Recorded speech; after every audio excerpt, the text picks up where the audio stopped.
come on down to Freddy Fazbear's Pizzeria, voted the best place to get a bite to eat in the year of our Lord, 1987. A magical place for kids and grown-ups alike, where fantasy and fun come to life. Come to die. Yeah. come to die. Well, yeah, because everybody dies when they go there, you know.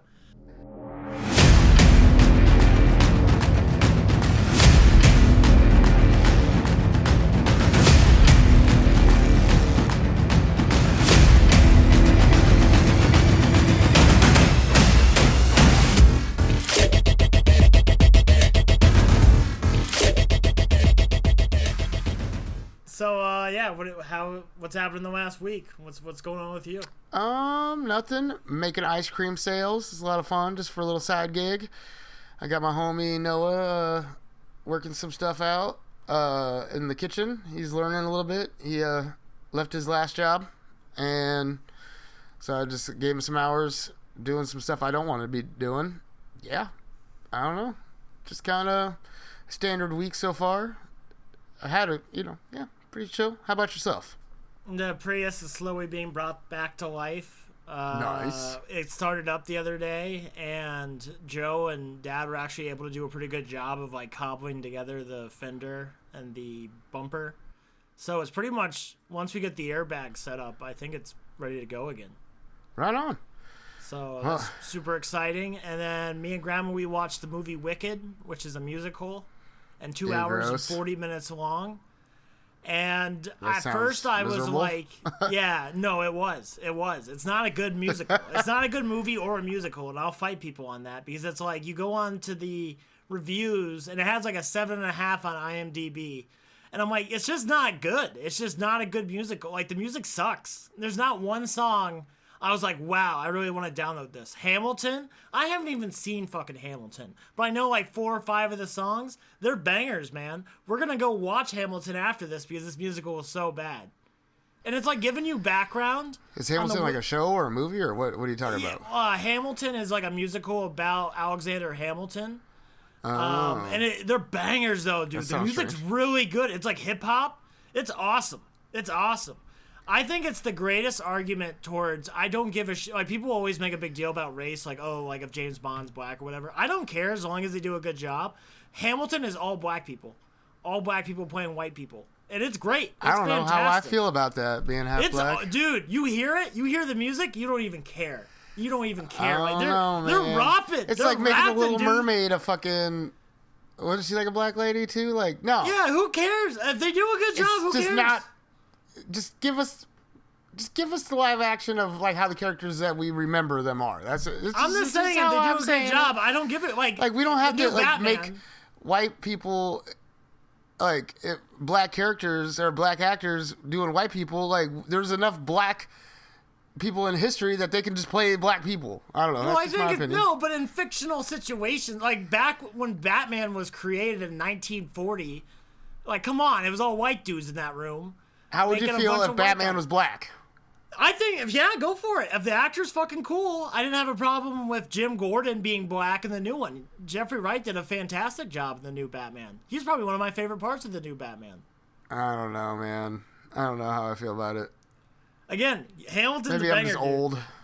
Hamilton's fucking awesome. Like the music, and I'm like, that. Me and Graham were watching Hamilton. I'm very excited because I'm like, I know 4 or 5 songs and I love all 5 of them. So like, I'm excited to go down the Hamilton, rabbit hole, I guess. But yeah, Wicked sucks dick. It was funny at the very end. By the time we were done talking about it, she's like, "You guys should do that on the podcast," because I did have a lot to say. Because it's like the podcast.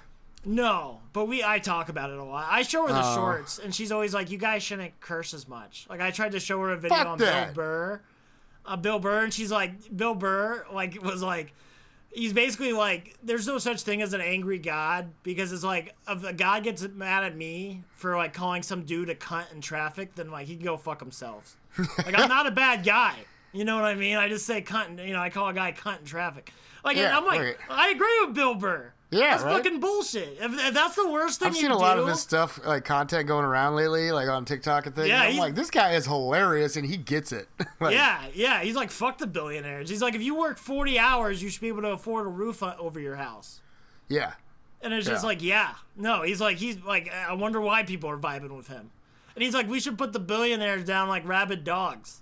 Like, fuck yeah, Bill Burr. French Revolution much? I'm in. Yeah, I've been saying this shit for fucking years. Now people are starting to get on the bandwagon. Well, I just think economically we're just at a point where it's really like, you can't survive if you're just an average human being and you don't have like it's hustle. almost impossible. Like there is no getting ahead, and there's barely enough like to maintain anymore. Like you just the top 1% are spending 50% of the consumer spending now. Yeah, that's insane.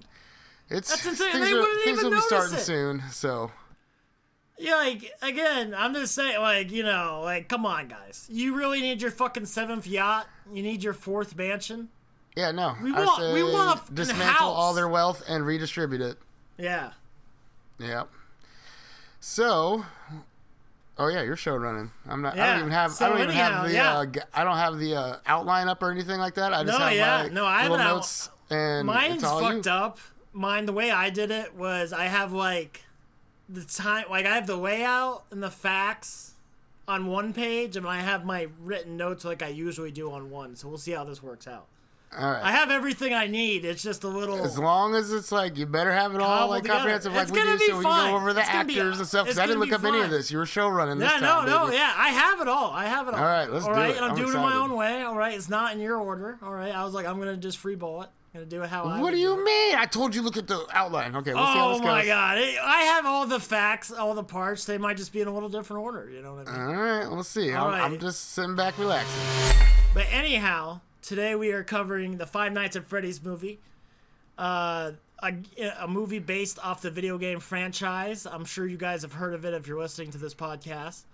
I was around like when this initially blew up in like 2014, which is crazy. Like this was an internet phenomenon. That's the only way I don't know how it got so big. Like I remember seeing about it. Before, it would be popping up on Steam constantly, and I was just like, all right, whatever. I don't know. You talked about it constantly, but I just never... Yeah.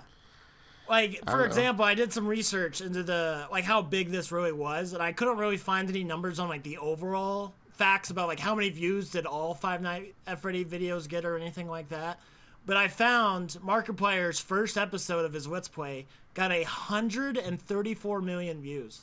Damn, Markiplier doing that? Yeah. Okay. First episode of his Five Nights at Freddy's playthrough. Like, that's insane to think about. 134 million people for a Let's Play is like. Man, I wish I would have played the damn game before this thing so I could, understand better. I fucked up. Yeah, and Matt Pat, which is actually, he's in this movie. A huge fan of Matt Pat. He does the game theory stuff. He's the waiter who's like, it's just a theory. Oh, really? Yeah.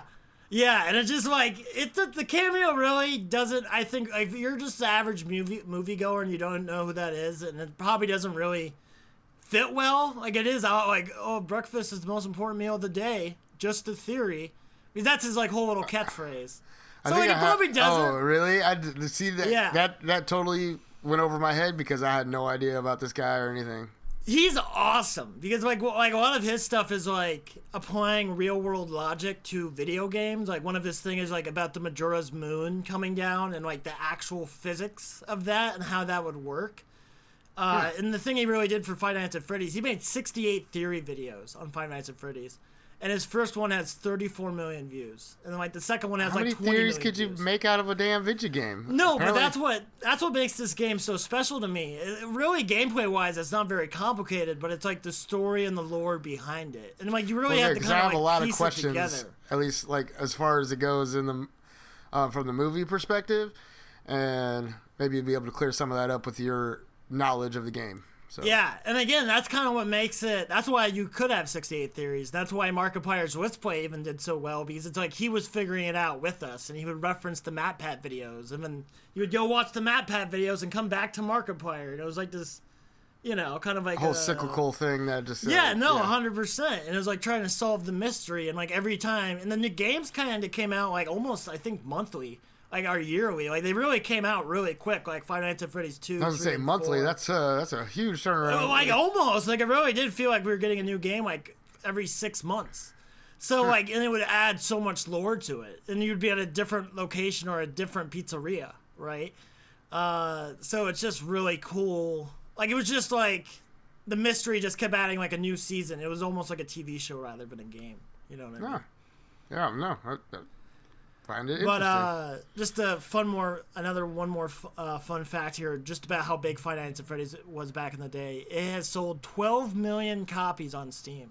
Nice. The franchise up to this point. Was it always $5, or did it start off like more expensive? No, it was like $7.99. The first 4 games are like $7.99, but they're not like anything crazy. Like you just control the cameras, and there's like it's not very complicated like gameplay wise. It's kind of stressful if you're a punk ass bitch like I am. Like I still get scared of it. It fucks me up. Horror games are like its own monster in itself because that shit just you feel it. It's like you've said before, fuck scary movies anymore. Like once you're actually participating in like a horror story, it's like a whole different ballgame, and it truly is. It truly is. I always think of like Outlast 2 when you're running through the cornfield and you're getting chased by like some scary thing and you can't see in front of you because you're in a cornfield. I've never even made it outside the damn fucking building, so I don't even want to know about the cornfield. Nope. Yeah, horrifying. But, all right, let's get into it. Five Nights at Freddy's released October 27th, 2023. So it's been almost 2 years now. Coming out right around Halloween for a horror movie. That's, kind of the time you want to hit it. Yep. Five Nights at Freddy's budget was $20 million, and the box office was $297 million. $20 million? It didn't seem like it was like the sets were very small. Like didn't seem okay. All right. Yeah, and again, I think it has like a really good cast. Again, like the way I kind of Oh yeah, I mean, I don't know anybody else besides the dad. I haven't seen anybody else. Or the brother Mike, right? Josh Hutcherson. Yeah, the older guy. I've never seen him in anything. I thought he might be a hobbit from Lord of the Rings because he's such a little guy. Yeah, but he's the Hunger Games guy. Peeta. He is! Yeah. Oh, I didn't even put that face to him. Okay. Whoops. And he does a great job. I think his acting is actually really good. Oh, yeah, he looks like a tired fucking down on his luck guy. So, yeah. I believed it. Felt the character. And this movie was directed by Emma Tammy, which I looked into her previous movies, and I didn't see anything I recognized. So, as far as I'm concerned, this is her first real movie. This is the first worthwhile movie to mention, yeah. And again, for me, like, the overall, like, feel of this movie, or, like, how I feel about it, is, like, I think, like, the first, like, 45 minutes of it is really fucking good. It's a really good movie, and then it just kind of falls apart. I feel like it rushed almost at the end, kind of. Especially the end, I feel like it got rushed. Like, terrible. Shit, we're running out of budget money, and we just gotta let's wrap this up quick. Let's go. And the problem is you already had a bad guy. You already had the animatronics. You did not need William Afton at all. Like, you could have he should have not been in this movie at all. He doesn't show up until the third game. So it just felt extremely rushed to have him this early. So that the yellow rabbit bunny character guy isn't until the third fucking or game? Oh, okay. And again, I had no idea. We already had bad guys. We already had the animatronics going around killing people. Maybe trying to, like, get the story with all the characters in it. Like, if it finished in the game with the yellow rabbit who was, like, this lead guy, then, maybe they decided to put that in the movie. But, they could have franchised the fucking movie series, too, and made a couple more and put they already announced there's already a sequel on the way, 2026. Well, they fucked up then. Is it going to be part of the game lore, or is it going to be just some new thing now? Yeah, no. Evan, they've already announced the third movie. So they already have 2 more movies. And Matthew Willard, our big bad guy in this movie, is already signed up for those 2 too. Oh, maybe they're gonna do like a prequel thing, like this is like what happened beforehand or something. Well, potentially, I imagine it's gonna work like in the game where his soul is attached to the bunny suit. Oh yeah, I have some questions about this whole soul transfer and everything. Don't worry, we'll get there when we get there. But yeah. I got some questions. Hopefully, you can clear up. Now, this is a William hosted episode, so I'm gonna do my facts right now. Are the facts? Okay. Hey, before we get into it, you're running the show. You're the showrunner today. I'm just back along for the ride. I got my notes ready to go. All right.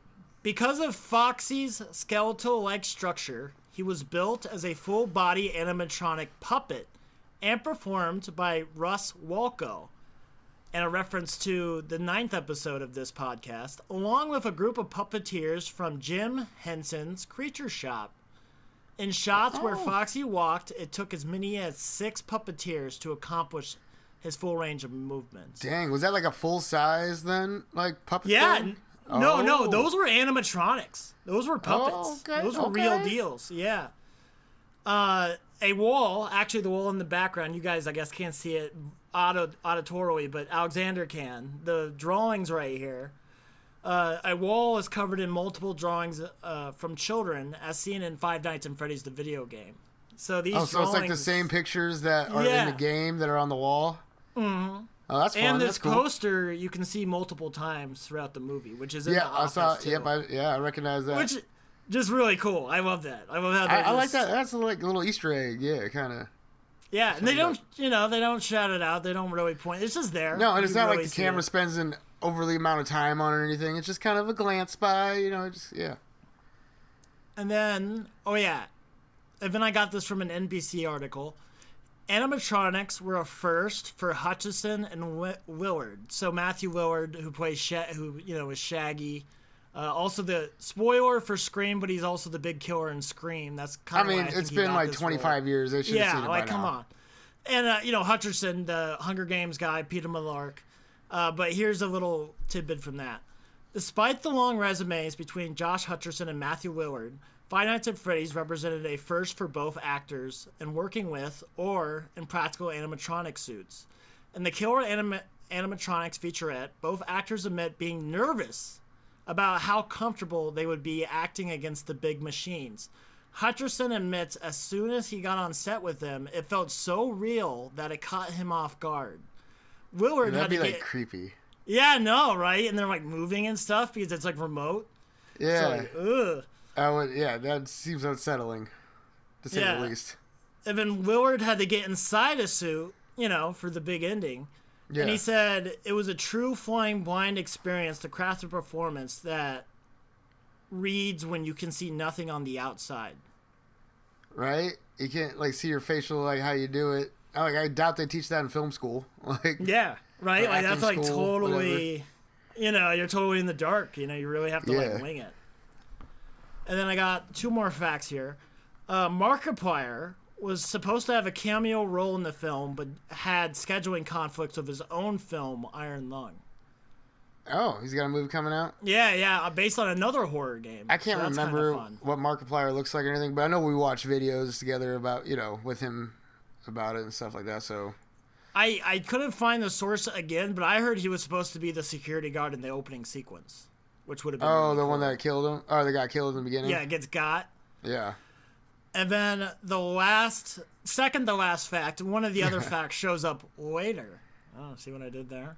Okay. Shows up when it comes up. Stick around. But, yeah. During the infiltration of Freddy's Fazbear Pizza, where we have Max and the gang break into, midway through the movie. When they're trying to, rob the pizzeria. Oh, yeah. That skank. Yep, okay. Yeah, get Mike fired. 3 of the animatronics kill the infiltrators in their iconic spots from Five Nights at Freddy's. Bonnie does so in the cleaning supply closet, Chica does in the kitchen, and Foxy does down the hallway. Freddy, however, chops Max in half through his teeth. This murder refers to the infamous bite of 83 from Five Nights at Freddy's 2, where the crying child was bitten in the head by Freddy Fazbear. That's fun fact. Yeah, because I did not know that was any sort of relation to the game or anything. I should have assumed, but damn, okay. I didn't know that. I didn't know that as a guy who beat the first game. And that's really cool because the way the game works is they all start off kind of in the same room. And then you check again and then they're gone. It's kind of like static images. So you check the kitchen and then you see Chica. Chica's on the move. So they killed them. They killed all these people in their little iconic spots where oh shit, Chica's on the move now. Okay. Which is just really cool. That's cool. Yeah, no. And again, I didn't even spot that. So that's such a cool little detail, which is this is awesome. I dig it. All right, now let's get into the scene by scene analysis. I was thinking for this part we should have almost one more intro where it's a flashbang. Because to me, I'm always a SWAT team going in scene by scene, room by room. Flashbang. Like a different audio thing? Yeah, like Call of Duty. Okay, I can dig around for one or something. All right. So this is analysis. Okay. Oh, wait. Sixth sentence. All right. You want me to go first? Or you go first? Yeah, you go first. I'm Mike punched a dad. His father unalived. His mom died. He babysits his sister. Who could have saw that Steve was bad? God, does Vanessa suck? She does. Okay. I just need to say this right now. I just need to get this out of the way. This is going to be a theme of mine throughout this whole review. I really try not to pick on actors or actress. You know, they're just people like us. You know, they wipe their butts like we do. But Vanessa, you were a bad actress. You are terrible. I didn't buy anything you said. Everybody else runs miles around you. I thought so. Everyone. Yeah, I can't agree more. Yeah. And she's a huge role. She's a huge role in this movie. Yeah, and she could her performance could have sold it a lot better in a lot of different ways. Because like from the gate, you already know that she's part of it. And on it, I feel like she could have been a lot more subtle in keeping, like the ambiance. I don't know like who approved the cuts that we saw, because it's like, bro, she needed to have a few more takes, I think. And it's like, I'll shoot you. What? I didn't buy that at all. I know. I was like, I'm like, I don't buy it at all. Like, it sounds like some angry fucking kid. Like, I'm gonna, tell on you. I'm gonna take you out. Okay, little one. All right, whatever. I have points on that. From what I could see, it was Abby's first movie like ever. Way better actress. She was for her first film. She killed She's a thug. She killed it. Like, you feel for the little girl, I thought she was a thug, like, her little lines, the way she delivered them, I was just like, I mean, she had very short lines and briefly there, but I'm like, she did a great job, I thought, so. Yeah, hey, Vanessa, why don't you take some lessons from Abby? It's just, that'd be a slap in the face, but she needs it. Like, wake up, woman, like, you fucking getting outplayed by a little girl. Come on now. All right, let's see what I whipped up here on the fly. For my six sentence synopsis. Big brother loses little bro. Big bro can lucid dream like a champ in search of little bro's killer. Takes care of little sister because mama gone and daddy's missing somewhere. Big bro can't keep job. Gets employed by secret creep. Gets lucky that the creep is involved with the search for his brother in a morbid way. Big bro teams up with sis and crazy cop lady to defeat Creep's secret daddy in a horror pizzeria. That's I think that's concise. It gets it all in there. I think it filled up. I mean, that was good. I think that was good. Yeah, I mean, I might have twisted some things around if I had a little more. Like, if I didn't fucking totally forget, I was just like, after doing the research for the next show, I was just tapped out and I totally forgot. It just is, oh man. Oh, yeah, this whole experience made me really appreciate your side of things a lot more. Because Thank you. I'm like, there's no video shorts this week. There's nothing. There's this. This was all I did. Yeah. Well, all right. Now we're ready for the play-by-play now time to analysis. Get into it. Yeah, the scene by scene.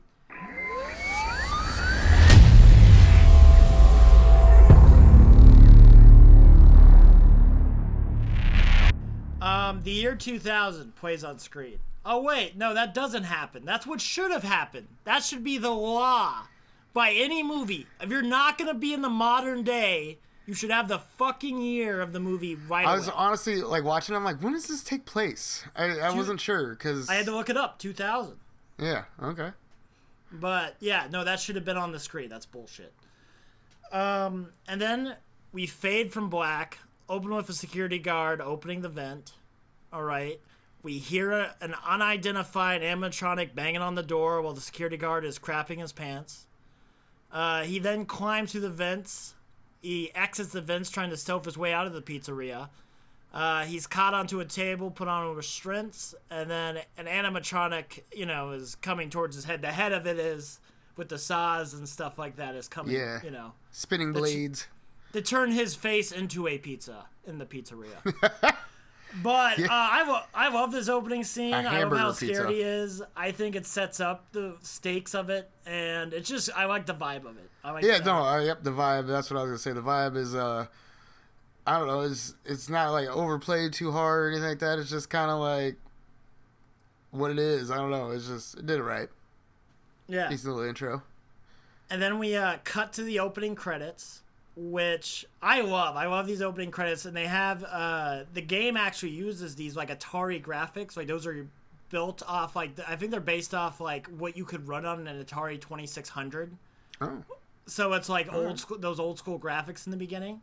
Okay. So it's cool because those are used in the game for like flashback scenes, like for important lore and stuff like that. Oh, see, so I should have played the fucking game. Damn it. Yeah, I don't think you would have saw it in FNAF 1 though. I don't think we get these little cut cutscenes until like the second game.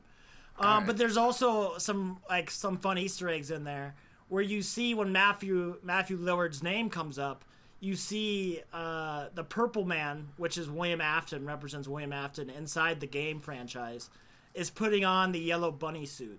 So it gives away, if you're the moviegoer, who the killer is in the intro credit scene, if you're really paying attention. I guess I wasn't paying attention that much. I was just kind of watching, Yeah. I watched it twice, but I was a little distracted the first time because I had some company over, but, But, so it's like just such a fun little Easter egg. So if you really knew what was going on, I think you would have probably figured it out pretty quick anyway, because it's like there's a couple other clues they leave, like to William Afton being William Afton, Matthew Lillard. Yeah. Also, it had to be a really good feeling being Scott Cawthorn. The one man made Five Nights at Freddy's. Oh, one guy. So he's made his own like little revolution like in the whole entertainment industry then. Oh yeah, for sure. So like that had to be such like a good feeling. And fun fact, before he made Five Nights at Freddy's, he made religious games. And what? Yeah, and what caused all this to happen was like somebody said, your little animals look creepy. And he took that really personally. He's like, oh, you think my animals look creepy? I'll make them look real creepy, motherfucker. Oh, dude, that's fucking awesome. And that's how this became the thing it is now. But it's kind of just off something, just some simple little thing like that. So imagine going from Bible comment games. Thing. That's like, okay, sweet. Motherfucker, I'll make it scary. And then here we are, 11 years later. What is it, 5 or 8 games, 12 million copies sold, a movie, Yeah, good for him. It's like the guy who made Minecraft. When he just a solo guy and he just created this whole fucking revolution phenomenon of, games and everything. Yeah, it's cool. They should have like a one-man developer fucking con or something like that. So everybody just look what these single developer people just have created. It's great. Yeah. So good for him. That had to be just such a rewarding holy you made it, dude. You made it. That's awesome. You go to the theater and see your name in the big screen. That'd be fucking sweet.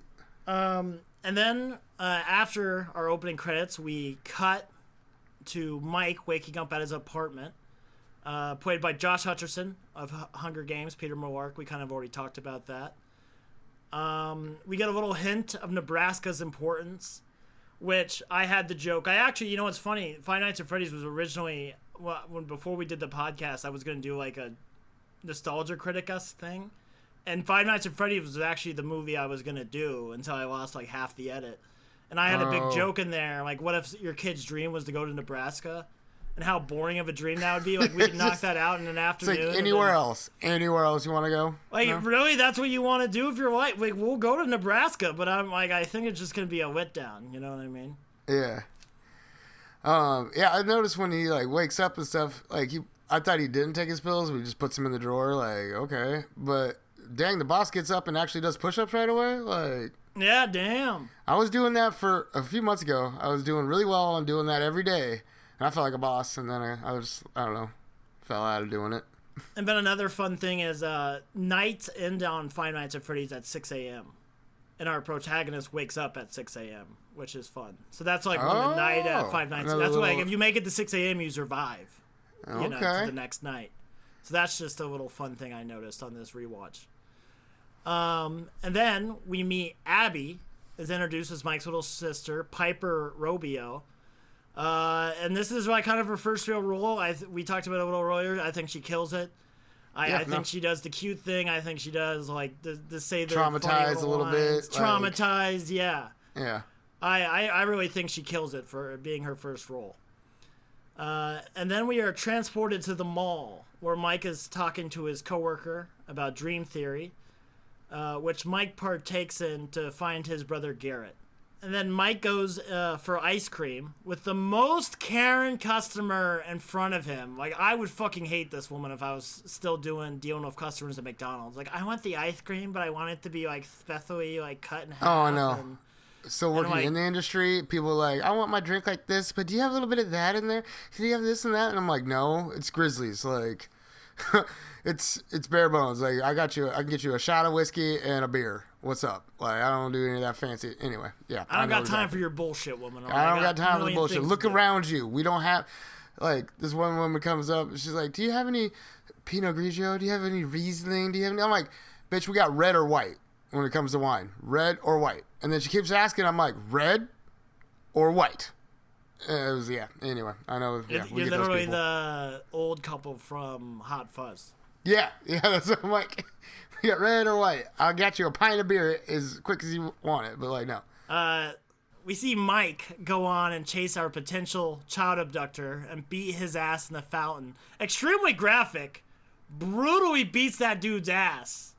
Really asks no questions and just goes to like fucking police brutality. Really some Rodney King shit. Thankfully, he wasn't much bigger than him because like he's just a little guy. Just a little man. And security, like, come on, dude. You are not no security with your little ass. I'm just saying. Like, what are you going to do? Yeah. But, like, it's still... whoop some ass, like, and he just beats that dude's dad. Yeah, he beats some wholesale ass.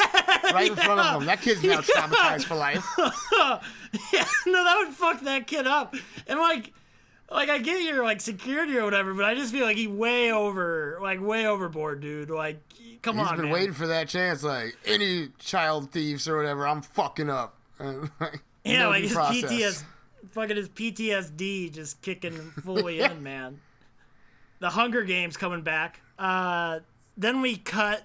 We find Mike sometime later in the job office ran by Steve Raglan, Matthew Willard, of Shaggy fame and The Killer in Scream, Scary Face, Spooky Face. What the fuck is that guy's name? Ghostface. Yeah. Which I know my killers pretty well, you know. I'm just saying. Yeah, and it's just like you gotta know that. What do you call it? That like it has to be some type of an homage that Matthew Willard is also William Afton and Scream. Yeah, there's some type of Scream. Like the hidden killer, though. You know, at the end we find out he's the killer. Like in this movie too. You know what I'm saying? Like we thought he was one of the kids getting killed, but then at the end of the movie we find out he's the killer. No, and then this same thing, you just think it's some guy, but like you wouldn't cast him unless he was gonna have some important role. You know what I'm saying? And I love all this Steve Raglan stuff of him, like everything, like how he talks to Mike and I feel like his voice, it still sounds like he's like some young guy. I don't know. Yeah. To me, he still sounds like that teen in the movie Scream. I don't know. So Mike then goes in on for an interview with Steve where his balls are pretty busted. His ego is smashed. We hear Mike's job history, which also sounds like my job history. We get a hint of something interesting with at least Mike's full name because he says like Mike blank, like, or he doesn't really say the name, but he's like, oh, you're Michael blank or whatever, which I think is just alluding to like his brother. I kind of like a little hint at that, like he's like, oh shit, you're that guy's brother because he took his brother. Yeah. Again, we don't know that now, but knowing now, looking back. Yeah, totally. I didn't even think of that. And like how he does like sit there at the end of that conversation, he kind of sits there and stares off like in realization that that's his brother. Ooh, I get him back. Yeah. I can get the other one too now, even though he's older, but he's still the same size as the kid, so it's kind of like taking a kid. Yeah, and then like Steve offers Mike a job at Freddy Fazbear Pizzeria, which is super fucked up, but I love the idea of William Afton working at this job office because like he's funneling people towards the pizzeria, which he knows they're gonna get fucking killed in, which is like super fucked up. Why though? I don't know. He gets his jollies up by killing security guards, man. I don't know. Apparently, he's a killer. Like, he wanted to kill kids before, and now he's upgraded to child-sized adults. I don't know. Security guy, I don't know. You got to have a thing. Honestly, it's a lot less work for him now because he can just have the robots do it rather than do it himself. And he's an older guy. You know what I mean? Well, he has a whole mech suit. Why don't you just like suit up and fucking? I don't know. I like the idea of mech like suit. I have issues manipulating with the children to do it. The super. We got to talk about that blonde kid because that blonde kid really creepy as fuck. And demon. That's a demon. I have it written down there. Yeah, for sure. So yeah, he gets offered a job at Freddy Fazbear's Pizza. It's even more fucked up when you really think about it, knowing who he is. Yeah. A former popular establishment in the 1980s, which is closed for unknown reasons. Just like knowing like this movie takes place like 13 years after the bite of 87, which closes it. I do think the suits, the animatronics, do not look as worn and as dirty as they should be. Yeah. That's a big problem. They've had people in there. He's like, you got to keep it clean. So maybe people have been in there dusting it off every year. I just don't care for the designs. I just think they should look more gross. They aren't scary. They don't scare me at all. I mean, they have that kind of uncanny valley sort of look to them, I think. Like, they're a little unsettling. Just a little bit. Yeah, but I would a little bit. You want a little bit from Freddy Krueger or Jason Voorhees or the alien from Alien, you know? I mean, you make a valid point. But it's just, I don't know. You're the one who played the game. Don't they look like the stuff in the game? I think they look better in the game. They look grodier in the game. I think they need to look a little more run down for me. Yeah. Maybe it was just the heightened effects from the movie. Just kind of polished it off a bit. Also, this movie is PG-13, which is kind of a fun comparison to Beetlejuice. I mean, I think they scored that one right. It seems, for a 13-year-old. It might be almost like a little, 13-year-old probably made it off. And I don't know.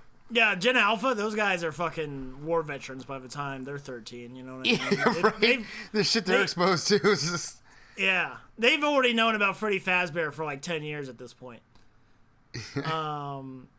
It's also discovered that Mike can't work nights, which is like, come on, dude. You gotta give him something. You gotta give Steve here. He's trying to help you out. I need a job super bad. Oh, I can't work nights, by the way. And, no, you can't do that if you're like that hard up for a job. And then it's like, Steve is like... So you have two things you have to do. Yeah. Or like, what was it, like one thing? And then it's you have like, one well, job to do it, and it's like, make sure nobody breaks in and keep the place clean. And he's like, that's two things. It's like, okay, asshole. Like, I was totally on his side. I was on William Afton's side. Like, fuck this guy. Like, fucking ass prick, you know? I can't wait for them to eat you. I'm the one giving you a fucking job here, bud. Like, don't sit there and contradict me in front of me. And then he's like, and then there's another great line where it's like... correct me, not contradict, excuse me. The pay is bad and the hours are even worse. And I'm like, sounds like my job. Yeah, I've had those jobs. Then we cut back to the apartment and we see the eviction notice showing Mike's desperate state of affairs. That seems like a whole ass house, though. Yeah, and he can definitely work nights, though. He can definitely work nights. He just wants to sleep him so he can try to track down his brother in the dreams. That's what I figured. Yeah, right. And then we meet Max, the babysitter. The not-so-good babysitter, we find out later on. Well, like, he's trying to get his sister to eat something. Oh, no. Yep, we meet Max, my bad. I'm doing you. I'm jumping ahead. Yeah. Oh, how's it feel? All right. Abby draws her and her friends, imaginary for right now. Yeah. And then Mike does his dream drugs and ritual, and that's where we enter our first dream sequence. And I just want to say, okay. So then I can't say it because we meet Max, but then Max is like, he asks her, has she eaten? And she's like, what do you think? And so he goes in there trying to get her to eat, and he's like, kids who don't eat stay the same size forever. And I'm like, he must not have eaten anything while he was growing up either because he's just a little guy. He's like, he's going to be riding the kiddie rides at the amusement park forever, too. I'm just saying. He's just a little guy. All right. My bad. I want to put that so we enter the dream sequence, and I just want to say I love all the dream sequences. I think they're really well shot. They're super interesting visually, and they give us, like, really good lore. Like, we get really good nuggets of information. And, like, mom was like, sequences. Hey, watch your brother. And it's like, in 4 seconds he loses him. Like, you had one job. Like, this time, you literally had one job to do. No, he's not that old himself in these flashbacks. It's not. Shit. I'm just saying, like, that William counseling segment, it's okay, Mike. This isn't your fault. It's more on your parents than it is on you. You're under 18. You know, Whatever. you can't even drive I had to a car. babysit your ass when I was like 8, 9. Are you Have serious? you lost me though, like Garrett? Like I'm not We gonna lost you want one time behind the couch, and Mom was home, and you passed out behind the couch, and we were freaking the fuck out because we couldn't find you. And I don't know if it was Tanya or I happened just to look behind the couch just in case, and there you were, just passed out. I'm just saying though, if I got abducted by Matthew Lillard somehow, I don't want you to be like guilt-ridden for your whole life. You know? I wouldn't sit there and try to search for him in a dream. I'd be searching for him in real life and have found his ass and brutally murdered him. I'm just saying, I don't want you to be all depressed all the time. Well, don't worry. I didn't lose you when we were kids, so anyhow, I'm a better brother. Yeah. I would say you are, because we'll talk about it later, how he just kind of sweeps at the pizzeria all the time. And no, I got so mad. I'm like, bro, what the fuck are you doing? Anyway, yeah. But, all right, we find him and his parents and Mike enjoying a picnic deep in the woods. We're off in the distance. We see Garrett running off with the plane, which does become very important later with how we see the photo. And it's just like, that's such a great little tip-off visually of like, oh, shit. Like, at that point. And we see an engine roar off and what looks like a Buick, and we see Garrett in the back, and then we cut out of the dream. He still got that plane in his hand, too. Yeah. It's just, again, really good little visual storytelling there. Yep, it does set it up well. It's not like too in your face, because like you're kind of focused on the kid getting taken away, but the plane's there, and then you're like, when it comes up later, Yeah. And again, I really think at this point, the movie's really strong. I think it's a great opening. Starting off strong. It's yeah. And I think you got to really, to really define this movie or review it, you really have to point this out, because I think there is a really good movie in here, and I think they fucked it up. And we'll get to the points where I think Vanessa really just ruins this movie. So yeah, we wake back up at Mike's apartment. We see him record a tape of him sweeping and a picture of the family unit in the dream, which is just kind of sad to me that he has the picture of his family with Garrett and like his parents. And like, all three of them are gone now out of his life. So that's just really fucking depressing every day waking up to you can't do that to yourself, bro. I couldn't do it. I'm like, I don't want to be bummed the fuck out every morning, Yeah. I mean, it depends how you feel about the situation, which for him, it's, very dark and a bad memory to keep having, but I guess he's trying to stay focused. Like, I want that family image back, and like he does have that choice later on, and maybe that has we'll talk about that. We'll talk about Mike again being a shitty brother. Yeah. Teleporting to the school. It's school time. We find ourselves at Abby's school, where she remains coloring on the playground, isolated from other students. And then we find ourselves in the principal's office with the Disney villain Aunt Jane. Like, she's literally like a Disney villain aunt. That's how I imagine this woman. I called it dumb bitch auntie scene.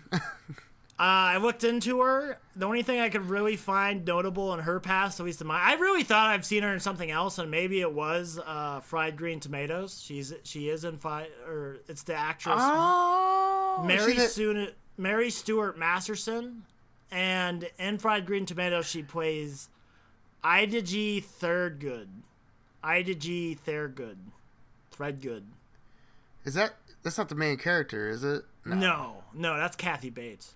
No, the other, like the side character not Kathy Bates, but then the one she's telling the story about or getting the story of.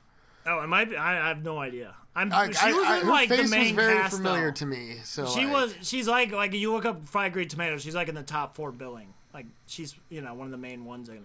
Okay, so it is the woman who's like Tawanda or whatever. She's all getting pumped up about. Okay, yeah. So I knew I seen her face. She just got a little, more voluptuous as she's grown older. It's all right.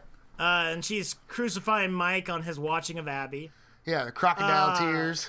Yeah, crocodile tears. I do love how everybody knows she's so full of shit. Yeah. She plays it very well. Also, Doug is just everything about Doug, the little fat lawyer. Yeah, the terrified lawyer. I felt like his face kind of reminded me of a Muppet for some reason, because it all kind of like blended together at the neck area and everything. He's a character like unto Muppety himself. looking. I don't know why. For how little he's in this film, he steals the scenes he's in. Like, he's just so funny to me. He plays it off pretty well. Like just looking around, like I'm just terrified. I don't know what I'm doing. I don't want to be here. He reminds me of like how my anxiety. Like people were like, "Why are you so anxious?" I'm like, "I'm always anxious, man." Like Doug is my spirit animal for like a decent portion of my life. I feel like. Yeah. Hopefully, I've gotten better. Then, after this meeting, I do want to say too, I do love the teacher. I really like her. She seems really nice. That teach though seems kind of into. What's his name? Mike. I'm like, oh, Mike, she gives him a look or something. Like, just kind of seems like she's a little into him and hyping him up and everything. And I was like, man, he should get over his little depression and be like, hey, lady, what's good? You know, got some free time to maybe discuss my little sister further and how, I could, be a better parent figure for her or something like that. You know, I'm just saying that could have been a little, I don't know, something.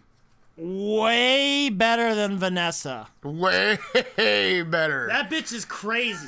Like, that bitch is crazy. Yeah, nutter butter, dude. Yeah, she throws away his prescription at one point. Yeah. Oh, yeah. We'll get into that when it hits. Like, I'm like, what the fuck, bitch? Yeah, this is the same thing. Like, okay. If you threw away my bipolar meds, I can't sleep. So, like, what the fuck? Yeah, like, I actually can't sleep. He's like on a mission thing and like. Oh, well, you're okay. We'll get there in that scene. Yeah, but I'm just saying, I fucking hate Vanessa. I hate her. I hate her character. Her acting is bad. She sucks. She actually brings this movie down like a point by herself. Or for sure. By herself. Like I've never, I've never had someone throughout our our 12 movies. No one's been this bad. I don't even think so. Even in Super 8, I can't even think of one guy out of Super 8 who's that bad. Yep. No, I can't think of it. Nope. Nothing's coming to mind where it's just like shit stand acting until we do our next episode. And then, oh, no. Buddy. There would have to be something memorably bad. There would have to be something memorable in that movie. That's how bad that movie is. Don't worry. Yeah, we'll get to that one. Let's keep going. But, so Mike calls Steve about the security guard position at Freddy's. And this is when Matthew Lillard gives like the background on Freddy's. I love everything about this scene. I love the visuals we're getting. I love the dialogue we're getting about the background of Freddy's. And it's like, it's so scary. And it's like, it's even more fucked up knowing totally he's William Afton. Feeling, yeah. Yeah.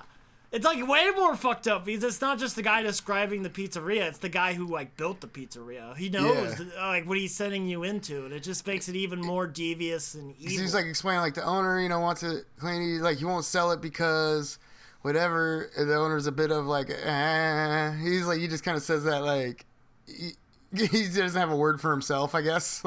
And another fun thing I kind of noticed, like a parallel to the game, is when you start the game, you get a little intro from what they call the purple guy. But it's known now, of course, that the purple guy is William Afton. So he's kind of doing the same thing he does in the game, where you hear this audio of like, hey, it's night one. Is he the voice of that character? He does not. He doesn't. I think Scott Cawthorne actually does the voice. I'm pretty sure. I have no idea. The guy who made the game. Oh, okay. It's cool though because like Matthew Lillard is playing the purple guy, but the purple guy essentially does the same thing in the game where he's describing like I used to work in that office. Here's the rules of the pizzeria and stuff. So they kind of do like similar sticks in both the movie and the game, which is fun. So that's like another little tip of the hat to the character being the same, like you being able to figure it out if you're a big fan of the game. Yeah. Almost. And I like it. He's like, when he's kind of in that conversation at the end of it, he's like, I will catch you on the flip side, hopefully. Like, okay. Yeah. Foreshadowing a bit hard there, but like, okay. Kind of telling us what the business is right away. But yeah, just awesome. Awesome. And like, he said that the owner is like real big into family fun and animatronics. Like, that's a strange combo. My two greatest passions. And I wrote down my two greatest passions. Torturing kids and fucking with security guards. Yeah, that's accurate. If you were honest about it. So Mike arrives at Freddy's. We get our first look at the pizzeria, and I guess they actually like built the pizzeria essentially. Like really? That's like all authentic and whatnot, which is really cool. Like a full set. Okay. Yeah, and then we see Mike watch the security video, like the little intro tutorial video of Freddy's. I wish the movie had more of this vibe. I love this little opening video. Yeah, kind of like a segue within the scene, still in the scene or frame. Yeah, and we get to see our first animatronic. Wait, never mind. I skipped ahead. But look at that. I did it to myself. But no, I love the tape. I like how weird it is and creepy. I like the hard cuts. I like how they go to like show us the animatronics if it's a weird cut, you know. And then he goes. This is where he goes in and looks at the locker and gets scared by that little figurine, which comes back later. And no, like the little figurine on the shelf. Yeah, the puppet. Turns it around. Yeah, that guy. He was actually like an animatronic in the games. Like he'll kill you. Oh, because he's like a little fucking like handheld like toy, basically a little statue. I kind of love the idea of it though. Like in this, I'm sure I don't know how it kills you in this setup. You know, like in the game, it's just like a jump scare. But I love the idea of it just like being almost like, what do you call it? There's that thing in like I think Roman mythology or Greek where it's like a mannequin and you look away, then it gets closer to you. You know, I like to think it kind of operates like on that kind of a thing where it's always kind of getting closer to you or whatever. And that's where he gets the security vest too, right? Like, yeah. Out of that, like, why is he put on the vest? It's just him there. Like, I wouldn't wear the fucking vest. I would wear the vest. I don't know. I would be like, security. Sure, look at me, little tiny man playing a big man, huh? But my joke with the puppet is like, is it just gonna crawl up your asshole and kill you? Like, how's that thing gonna get you? Why do you keep calling it a puppet? The thing's like a little hard action figure toy. That's just what its name is. That's the name of the. Actually, okay. You know what? I might be wrong. No, it's called Balloon Boy. It's called Balloon Boy. I'm wrong. Okay. The puppet's somebody else. The puppet's another animatronic thing. Okay. But like, how's Balloon Boy gonna kill you? He's gonna go up your butt. Like, how's he gonna get you? I don't want to find out. He's a little action figure. I don't get it. I kind of already talked about. I do not care for how these animatronics look. It's like the texture. It's like the textures. Like I like how they look overall. Too much bloom on it or something, you know. Like like they look too nice. I think they should look a little more dilapidated. I would like stained or something. I don't know. They look too clean. There's like supposed to be dead bodies in there. Yeah, it's like should be like some like blood stains that didn't quite get scrubbed out well enough. They don't need to be big. They just need to be there. You know, like a little hint of like maybe it's not as good. You know. Fun, as it is family fun animatronics, like, puppet characters. It's actually just some murder crazed thing. Yeah, okay. Yeah. Then we enter Dream Sequence 2. Fall asleep on the job, like. Psh. Oh yeah, no, he's sleeping on the job. What the fuck, dude? You have one job. You can sleep during the day. You know what I mean? You can get some blinders and like, I have my little sleeping bra I put on. Yeah. You can sleep during the day, guy. You can at least do your fucking job. Like, you should be grateful. Like, he sucks. He's shitty. He's a shitty security guard. Yep. But yeah, he's an adult in this stream, which I thought was weird. He's like, I think he's a kid in the first one, right? Well, he starts off a kid and then switches to adult on the first one, and I think this one too. He started off as an adult and then switches to kid as soon as he like turns around. But I think this is the first time he sees that like group of kids. Yeah, no, and I'm like, that would be so. It's so creepy. But like, wasn't there 6 kids? I think so. Well, I don't know. Maybe they're not all there. They could be hiding. There's, I don't know. It's dream logic. Yeah, and then like, there's only 4 like animatronic things that are possessed. There's like 6 kids. Well, no, there's the puppet. There's in the cupcake. Oh yeah, the little cupcake one. So yeah, I think there's like 5 or 6 kids, and that'd make 5 with the little cupcake. Okay, got you. And again, like, but imagine having the same dream like a billion fucking times. If it all of a that sudden, reoccurring dream would totally blow. Like just having to relive that every fucking night. But like, imagine now I know it's his intention. He wants to. Yeah. Solve but again, this. like, imagine how horrifying it would be to have 6 random fucking kids show up out of nowhere. Like, you've had this dream a billion times, and all of a sudden all these kids show up out of nowhere, and they're just like creeping on you. Would not be happy. No. No, right? That'd be freaky as fuck. It'd be super scary. It is creepy. Like, it gets me every time. Like, ooh, it's just like, it's a weird vibe. He's like, what the fuck? Like, who are these people? Do you know what happened? Like, it's like totally crazy. And then the alarm goes off here, which could have been the one in the game, by the way. His little watch goes off. Like, come on, missed opportunity there. Like the one when you beat a knight, because he does beat a knight. It is kind of funny though, like how he gets to sweep through all these knights, and like in the game you have to be like, actually watching the animatronics, or they will fucking murder you. So Mike kind of gets off really easy, really. Like he doesn't actually have to play the game at all. Playing the game on easy mode. Yeah, right. And then Mike returns home with Max watching Abby. We get a very skank bitch, skank. Yeah. Yeah, and we get a very creepy line from Max where she's like, "I know where you live." Yeah, she's like, I know where you live.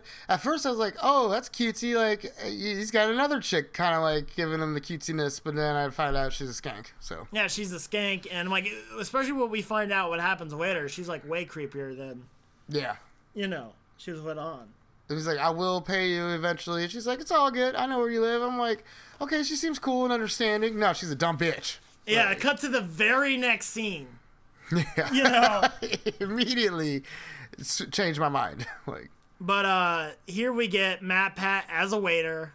I am a huge fan of Matt Pat. I don't even know who that is. I haven't heard fun facts. Talk about I'm telling you, you should go on a little bit of a deep dive because his show is really interesting. Where it's like, what if the Majora's Mask moon was coming towards, the world? Would that actually end the world? And like, what speed is it coming at? And he goes way in depth. And he does this for all sorts of video games and stuff like that. It's awesome. But he says his signature line, "It's just a theory." And for Game Theory, for those of us who don't know, is a YouTube channel with 19.5 million subscribers. Dang! Isn't that crazy? It's He's known for, yeah, right. He actually just retired too. Like he retired a little bit before the movie, and then he was in the movie. I wish I could retire. Fuck. Yeah. I need to do something big. Well, hey, that's what we're doing right here. Yeah. But so again, the whole stick of the channel is applying real world mathematics and logic to our video games. The reason why he's in this is he's the host / creator of Game Theory. He did over 68 theories on Five Nights at Freddy's, which I watched religiously back in the day. Like I can't tell you how much time I spent watching these. And I did a little bit of research. They got over 100 million views at least. And that's after I checked 5 episodes because I didn't want to check all 68, but there were the first 5 had over 100 million views. Damn. The first one got over like combined or each individual one had 100 million. No, combined. Okay, but that was only the first 5 episodes. So yeah, I'm sure they're over a billion. I'm sure they're over a billion, which is crazy to think about. Just like again, this one series, Five Nights at Freddy's. And then I have an official thing from IMDb, the boring official version. Matthew Patrick, YouTuber Matt Pat, appears as a waiter named Ness. A family YouTube video of his titled is saying Ness. Matt Pat also says his signature catchphrase, "It's just a theory." Jason Blum, the producer of this movie, watched his theory videos on the games in preparation for making the movie. Oh, nice. Which is that's the highest compliment I think you can get. Yeah, that'd be sweet. Yeah. And again, like I saw him, and I don't care. It's a little cringe. Like it's not cringy, but it's just like it is a little out of line, to have a waiter say that or whatever. I don't care. I love it. It's like an Easter egg or a cameo. I'm a sucker for it. Because I'm like, as a server and everything, I was just like, nobody's trying that hard to make a sale. Especially in a little diner like that. Maybe at some big corporate fucking big place. Yeah, but not a little diner like that. But anyway. Again, I'm just happy. I'm just happy to see Matt Pat. I'm happy. Like it's got to be a big moment for him personally. Where and especially that I know it's a cameo now. I'm like, oh yeah, okay, that's fine. And the guy spent probably hundreds of hours researching Five Nights at Freddy's, like no joke, and editing videos. Like he's like part of the whole thing. So yeah, give him a little spot on the movie. Then we find ourselves at the diner with Max, Aunt, Doug, and Max's boyfriend. We get some really funny shit here where Max's boyfriend is a terrible deal maker. And brother. He agrees. It's a brother. Oh, I thought it was her boyfriend. No, it said because he's like my sister here, blah, blah, blah, blah. Oh, yeah. Also, there's that really funny line in this where it's like, he's like, he sleeps a lot though. Yeah. Which is just really funny how she says it. I can't do anything with sleeping. Sleeping's not illegal. Or not a crime. And she's like, well, he does a lot. Just the way she said it got me. Yeah. Also, another Doug where Doug tries to just run out of there twice because he's like, I shouldn't be here for this. I'm a lawyer. I should not be hearing about how you guys only kill him. Why don't we just kill him? And he's trying to get up and she's like, sit down. Which is just so good. And then again, we have the terrible negotiating of the brother, I guess, where it's 4 people breaking into a place and like he wants $2,000, but then gets talked down to $1,000. And then there's 4 people part of the operation, so that's like $250 per person. Yeah, that's like chump change. I mean, it's supposed to be like a 10-minute, 15-minute operation to get in there, bust some shit up, and get out. So I'm like, I mean, I wouldn't partake in it because I'm like, I ain't going down for $250. And not with you dumb fucks, like Mr. Wannabe crime lord. Like, go fuck yourself, bud. So it's just, it doesn't make any sense to me, and it's like, I wouldn't do it. Yeah, $250 is not enough for me to break the law or break into a place, any place. You know what I mean? Yep. Nope. But everything I got. Nope. Right, and then we cut back to the apartment, and then we go back to Freddy's. So little man jumping on the bed. Yeah. And like, why he just? Oh, he was trying to take down the fucking poster, and he ends and it's up like that. There had to be a better way to do that. I feel like you could have got that poster. How'd you get it up there? Did you hop around like a dumb idiot? That like no. Like, get a fucking chair, a little step ladder, something, bud. And nope, just like I'm just so glad I'm not a little tiny person like him. I'm so glad. And then we're back at Freddy's, and then we enter Dream Sequence 3. Mike gets shaked, and black ooze comes out of the eyes of that one kid. Yeah. Which is like again, it's nothing. We don't jump scare. We don't get a jump, like a jump scare, and we don't really find out anything new. But it's just cool visually. I don't necessarily need meaning. I don't need it to push the plot forward. I just like the dream sequences. I think they're really well shot, and I think they're fun. And usually in movies, visually. I hate dream sequences because it just a lot of times it takes you out of the story. It's like they don't need to be there. But in this movie, clearly it's like part of the whole narrative, and it makes sense. So yeah, and I like it. I like it a lot. Also, we are woken up to a buzzer, which is totally an in-game sound. That's totally a sound you hear in the game. 100%. And I did read that they added a lot of sound effects and stuff from the game, and like, the that's poster. Awesome how people do that. Yeah. It's just like in the Warcraft movie, we get like the sounds from in the game, like the different, like the Murlocs you hear, like they're. I love it. We'll get on that when we do that movie. I can't wait for that movie. And then, so Vanessa, the bad actress. Did you notice, though, when he's waking up, like, it did flash some other things. And I'm guessing, like, one of the posters or something like that we see. But then on the mirror, on the wall, it said, "It's me" on there. Did you see that? Oh, no, yeah, that's a thing. Yeah, no, I read that. Okay, I didn't know if that was a thing or not, but I just felt like we were supposed to see that. Or, like, it's just like a one little flash. But I was like, huh. It stood out to me. I'm pretty sure that's one of the animatronics is like a little line. Like he says, like Golden Freddy or some shit like that. I read that somewhere. But, so that's like a fun little Easter egg you caught there. Which is like, if it's Golden Freddy, he can teleport around. Golden Freddy's like, he's the reason why it took me like years to beat that game. And I had to have like a 10-year-old guide me through it on Twitch. Like, it took little me bastards years. Know how to play games better than anybody else. Yeah, no, they just like, oh, you simply adopted the Five Nights at Freddy's. I grew up on it. It's the only thing I knew. Molded by it. Molded by it.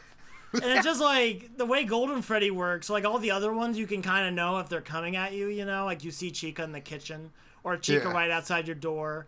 Foxy's the worst, the fox, because like the way the fox works is you have to just check on him periodically, and eventually his head will be like tilted like this, and he's the only one that does this. And then you'll check again and he won't be there, and then you'll check the hallway and he'll be running at you.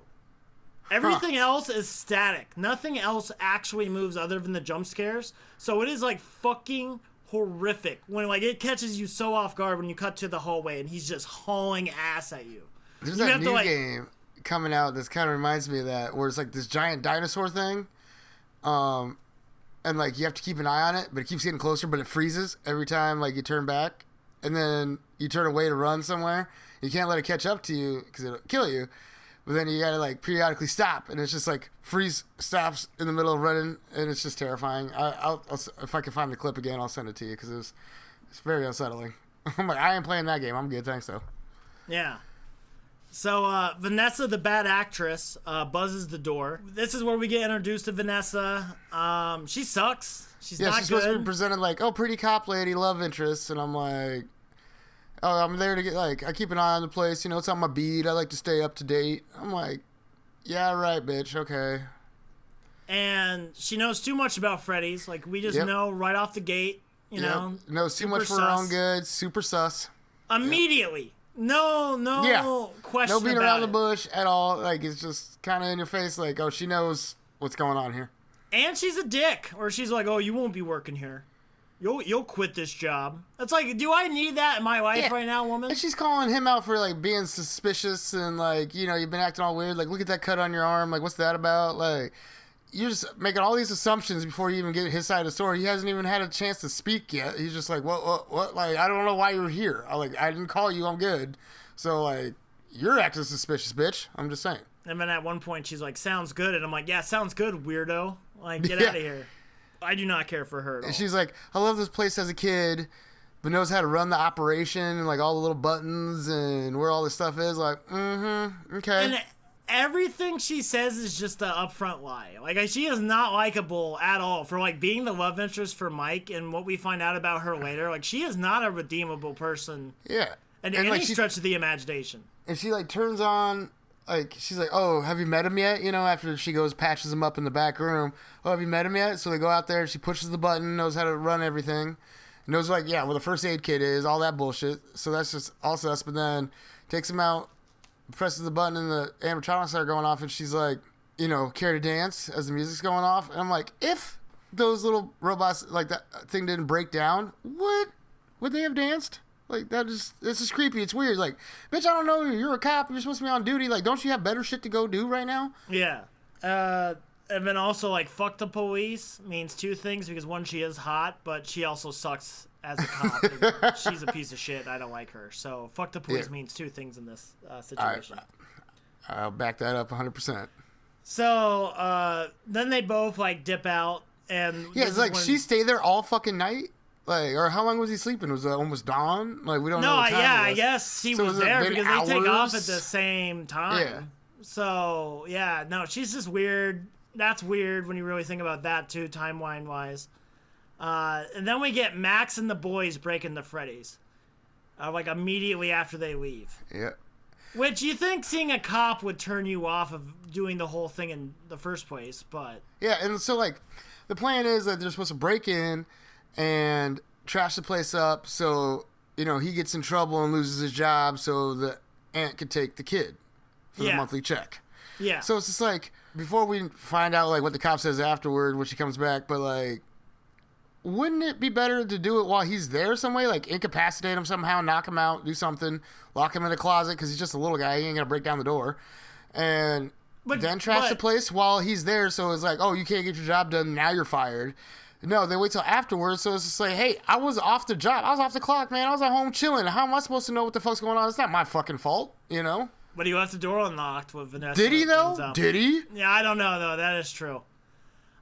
But this does solve one of the key problems when I first heard about this movie being made. Well, I'm like, how are you going to do that? Because the game is only one security guard. It's you, and that's it. For, like, in my opinion, for a good horror movie, you need people to die. You need Jason Voorhees needs to kill people. Like, or that, yeah, you know, outside of, like, the thing, just kind of build that tension, like, oh, shit, that thing's, dangerous. So it's like, this was a really smart way, in my opinion, to solve that. Like, have these guys break in. And, like, this is, I think, the best horror action we get in the movie, of them just getting taken out one by one. Yeah, this is, like, the first, build up. Which I get it, like, the whole killing of him and all that stuff. I'm just saying the timing of which, like, wait for him to leave. I just feel like it'd be more effective to get him fired and, like, make him accountable for what happened, or, you know, liable for all the damages and shit. But you are gonna, like, raise your chances. Like, you're going from, like, a breaking and entering to an assault. So, like, you're like, legal-wise, you're kind of raising the stakes. I mean, he's in that little fucking security room. They could have just barricaded the door real quick, you know, while he's fucking sleeping, because he's always fucking sleeping. Yeah. Well, they might not know the way out. They don't know he's sleeping. Yeah, true. So, like, you would have to, like, get to him. And then there's cameras. So, like, he could maybe call, I guess, the cops, get Vanessa and company to show up. And if he's awake. If he's awake, yeah. But again, they don't know that. Like, she's like, oh, he sleeps all the time at home, but maybe, you know, he doesn't sleep at work. He's actually on his job. Nope. But nope. They don't know that. Yeah, they don't know that, though, yeah. We cut back to the apartment after the pigs are brought to the slaughter. Well, yeah, so, yeah, the yellow thing holding the duck is holding that little red cupcake now that I know what it is. I'm like, I don't know. I thought it was a little red head. Is it a duck? Is that supposed to be a duck? Yeah, Chica. It's a duck. Just wasn't sure. I just love in that scene too, like that the big boy with the beard and shit, just running his ass off, screaming like the high pitched scream he's got. I just thought it was fucking great. Also, it was really creepy seeing them, like Bonnie and Chica, like put the cupcake in the vent. You know, like we see them like in their mean mugging the camera. Like, they're just like turning slowly at the camera, like hee, it's coming for you.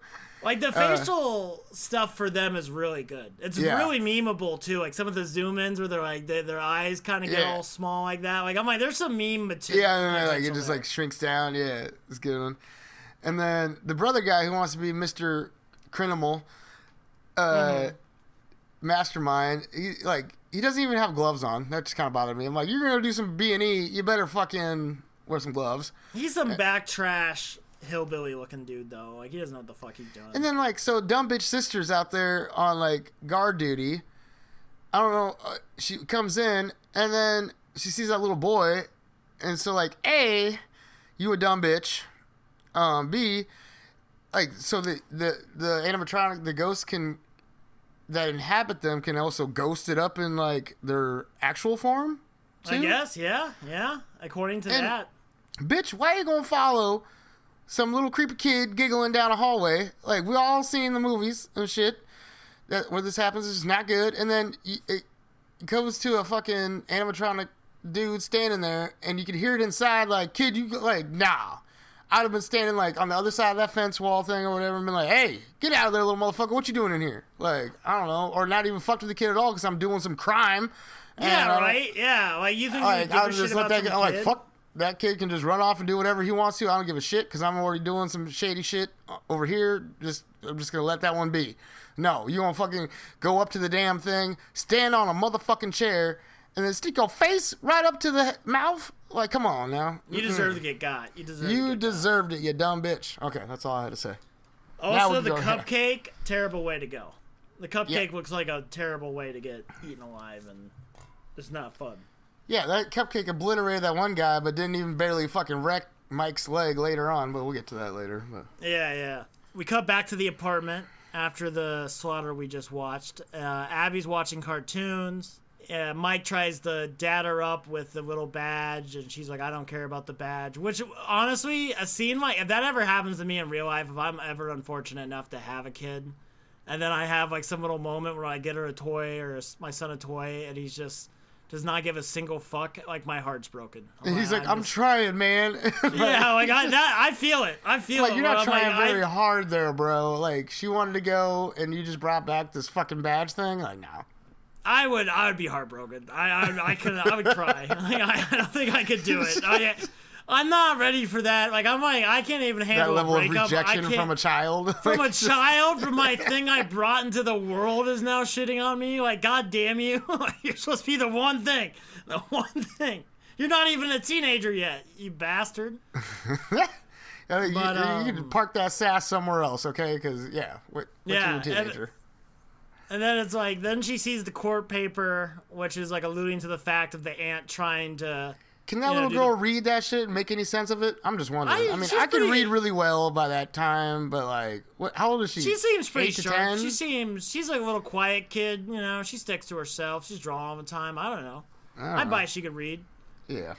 And then we get Vanessa, the untalented actress, shows up to Mike's house.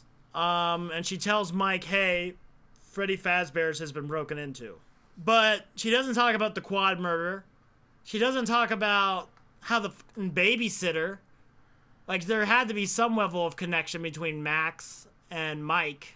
You know what I mean? It's shocking that this detective couldn't put that one together. Didn't have nothing to say about their own dead bodies or nothing like that. Like, what the fucking animatronic ghost dudes just sit there and mop up all the blood and everything.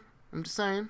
Yeah, no. And you could maybe make the excuse that, like, she's an inside job. Like, you know, she knows about her dad and stuff. Yeah. But still, that makes her a piece of shit. She's not a good, redeemable person. She's not a great love interest. Don't think he'd be liable. Like, if he unlocked the door, like, prove that I didn't lock the door. A. Yeah. And B is just like, what? Like, I was off the clock, and if I locked the door up behind me, she didn't even give him a chance to sit there and say any of that because she just fires off everything because she's fucking psycho. I didn't like that.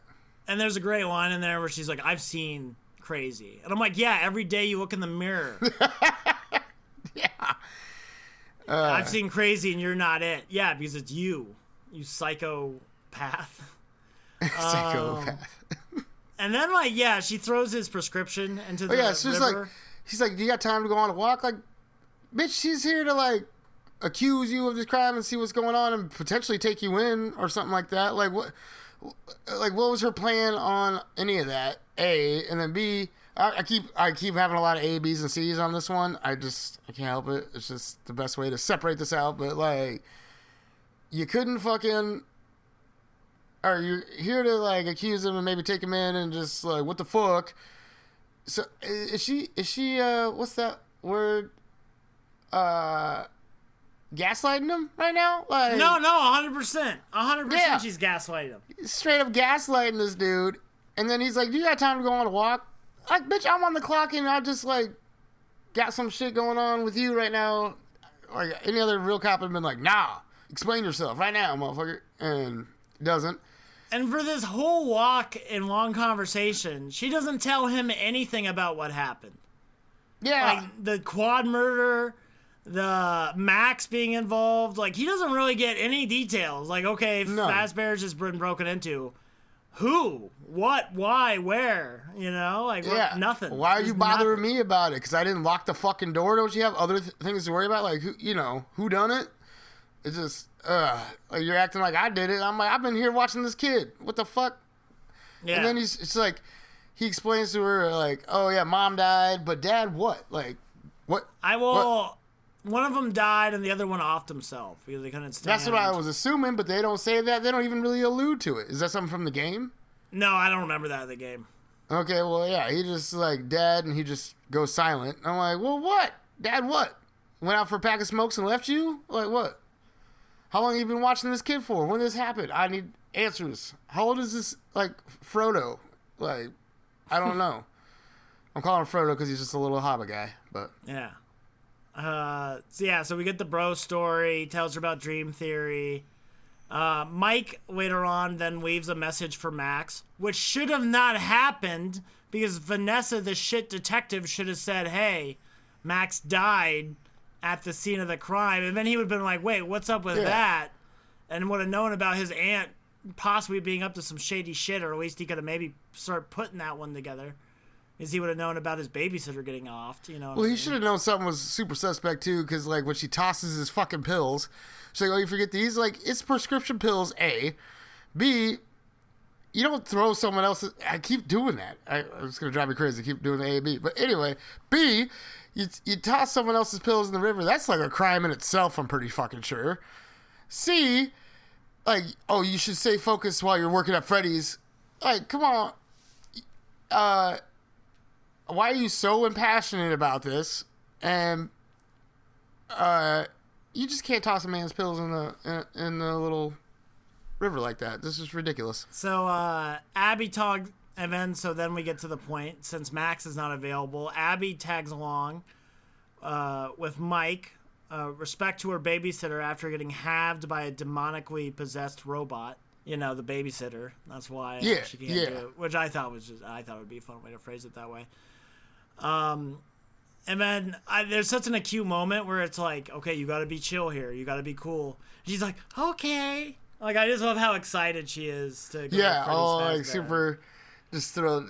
Again, she plays it very well. Like, she was sitting there, and as soon as he walks up to the door, you know, to her room, she just, like, lights up because she knows he's been trying to call Max and couldn't get in. I just thought, like, the way her face lights up, like, she just killed that, too. Good job. Yeah. And then we have a line, she's about to lay down, and she's like, "It's like camping." And I wanted Mike to be like, "Don't you ever say that." Well, he does, like, pause and just kind of, like, looks up real quick, like, fuck. You know, it digs into my soul. I got to keep it cool. And just kind of gives her a little half smirk and walks off or some shit. Like, I thought it'd be funny, though. Like, "Don't you say that to me." Like, don't you fucking utter those words. And it's like, but why do you go back if his job was to make sure the place doesn't get smashed up and nobody breaks in and smashes it up, keep it clean. Well, if it's trash and stuff, then isn't his job over then? He has nothing, like, it's fucked now. Like, I would just imagine that his services would no longer be required. They just board it up and foreclose on the bitch or something, you know? It just kind of seems like that would have happened. I don't know. Well, it's already, like, shut down. Like, it's just, like, you know, it doesn't really matter, I guess. But his job is security, not cleanup crew. I mean, I guess it was cleaning in there, so there was 2 things that he had to do. Okay, my bad. Yeah, like, he's just supposed to keep the place nice, and maybe, like, the owner... But if it gets fucked up, you have to fix it all up, too? Well, the owner doesn't, I guess, really care in the long run. Like, he wants to kill Mike. Like, I guess that's the goal for him now. So, like, he's, like... This just gives him more fuel for the fire. Like, now apparently. He really wants to maybe get him, maybe. Yeah. Then we get a little scare with Balloon Boy again shows up at some point around here. And again, what's he going to do? Climb up your ass? That's the only thing I can think of. Like, how else is he going to get you? Maybe, like, climb in your mouth and, like, choke you out. And also, Mike goes back to sleep for our 4th dream sequence. But again, terrible security guard and a terrible older brother babysitter. Yeah, how are you going to put on his headphones and shit to fall asleep when he's got his sister up in there? And... It's just this is so irresponsible. So irresponsible. Then we get the creepy as fuck kid, the little blonde kid, starts talking to Mike at some point here.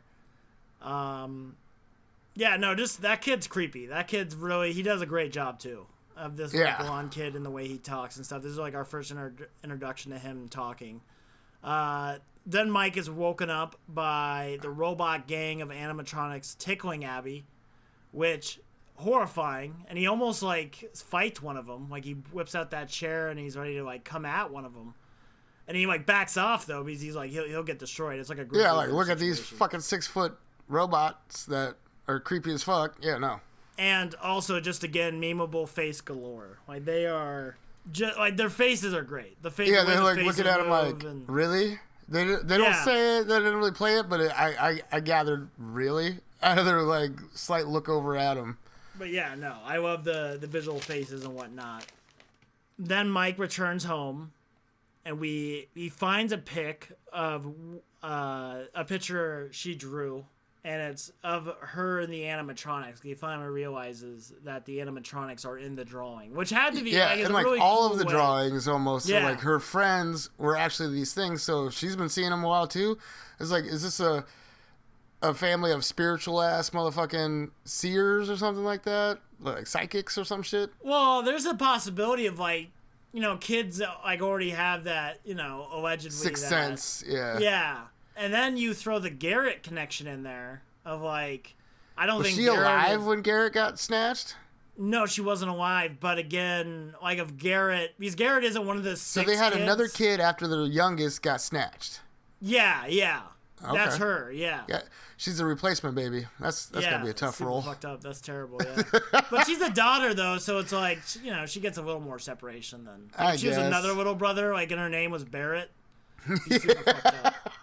But yeah, you know, so it's like you could have like maybe Garrett is like telling the other 6 kids to like, hey, this is my sister.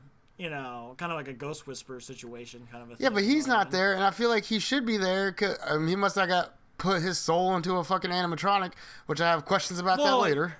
Well, there is, like, maybe he could be there, but he's in the car. Like, he's already in the dream. He can't. Well, they're in the dream, too. Yeah, but, like, he was actually there. Like, he can't get out of his Or maybe, like, you know, daddy fucking crazy dude. I don't know. Because he's in the dream driving the car. So, there's some questions I have. Yeah. So, like, dream logic, we don't know how much control Garrett really has or where he's at. Or maybe he got killed at, like, William Afton's house, so he doesn't even get, you know, an animatronic. Oh, yeah, maybe something, Yeah. And then, so, yeah, this is when Abby's given the mission to talk to the animatronics, which, again, seems irresponsible that you want Very to go irresponsible. back to the Freddy Fazbear. Because he's like questioning her about the picture, and he's like, "Hey, let's go back and talk to these ghosts, you know, robot monsters." Like, well, no, just no, no. And then there's another great line about how else could they make the robots move when she's like their ghosts. Yeah, which is just so funny. Like, she's, miles ahead of him.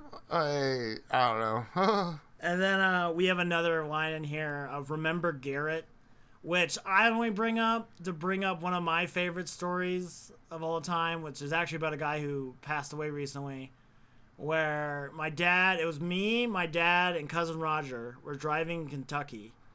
And I was sitting right in the middle of these two men. So one of them was basically equivalent to an uncle, and the other one's my dad.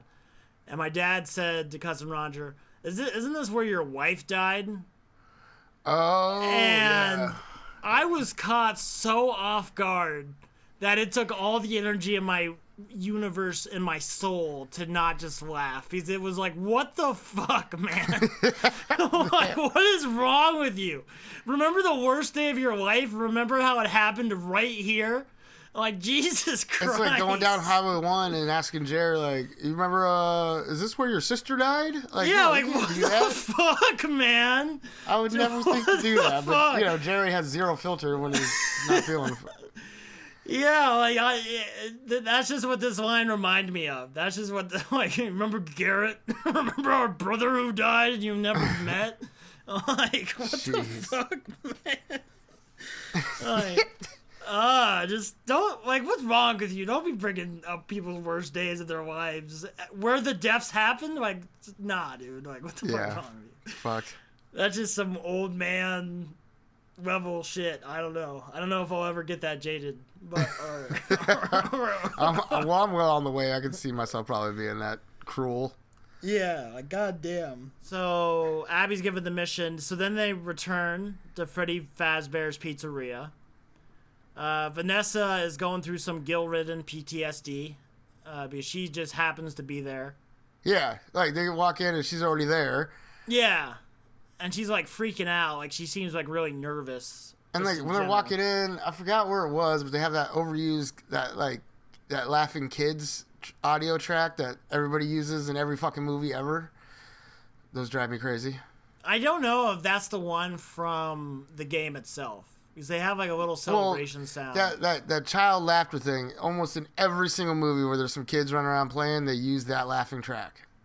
Yeah. And I've read about it. I should have refreshed on it, but I kind of ran out of time. It might be the one from the game. There's a very good chance. Well, I'm sure the game used that same laughing track because they've been using it since the fucking 70s or some shit. Like in every fucking movie ever. It's the Wilhelm laugh. Yeah. I mean? Yeah, basically. And then I have thanks for the heads up. Exactly. I wrote that down too. Yeah. Yeah. What is that in reference to? Is that she says that or he says that to her for like, oh, so you realize that so you figured it out that there's ghosts, kids, and he's like, yeah, thanks for the heads up. Yeah, what the fuck? Like, what the hell? Like, the back. What's going on? Yeah. She is a horrible human being.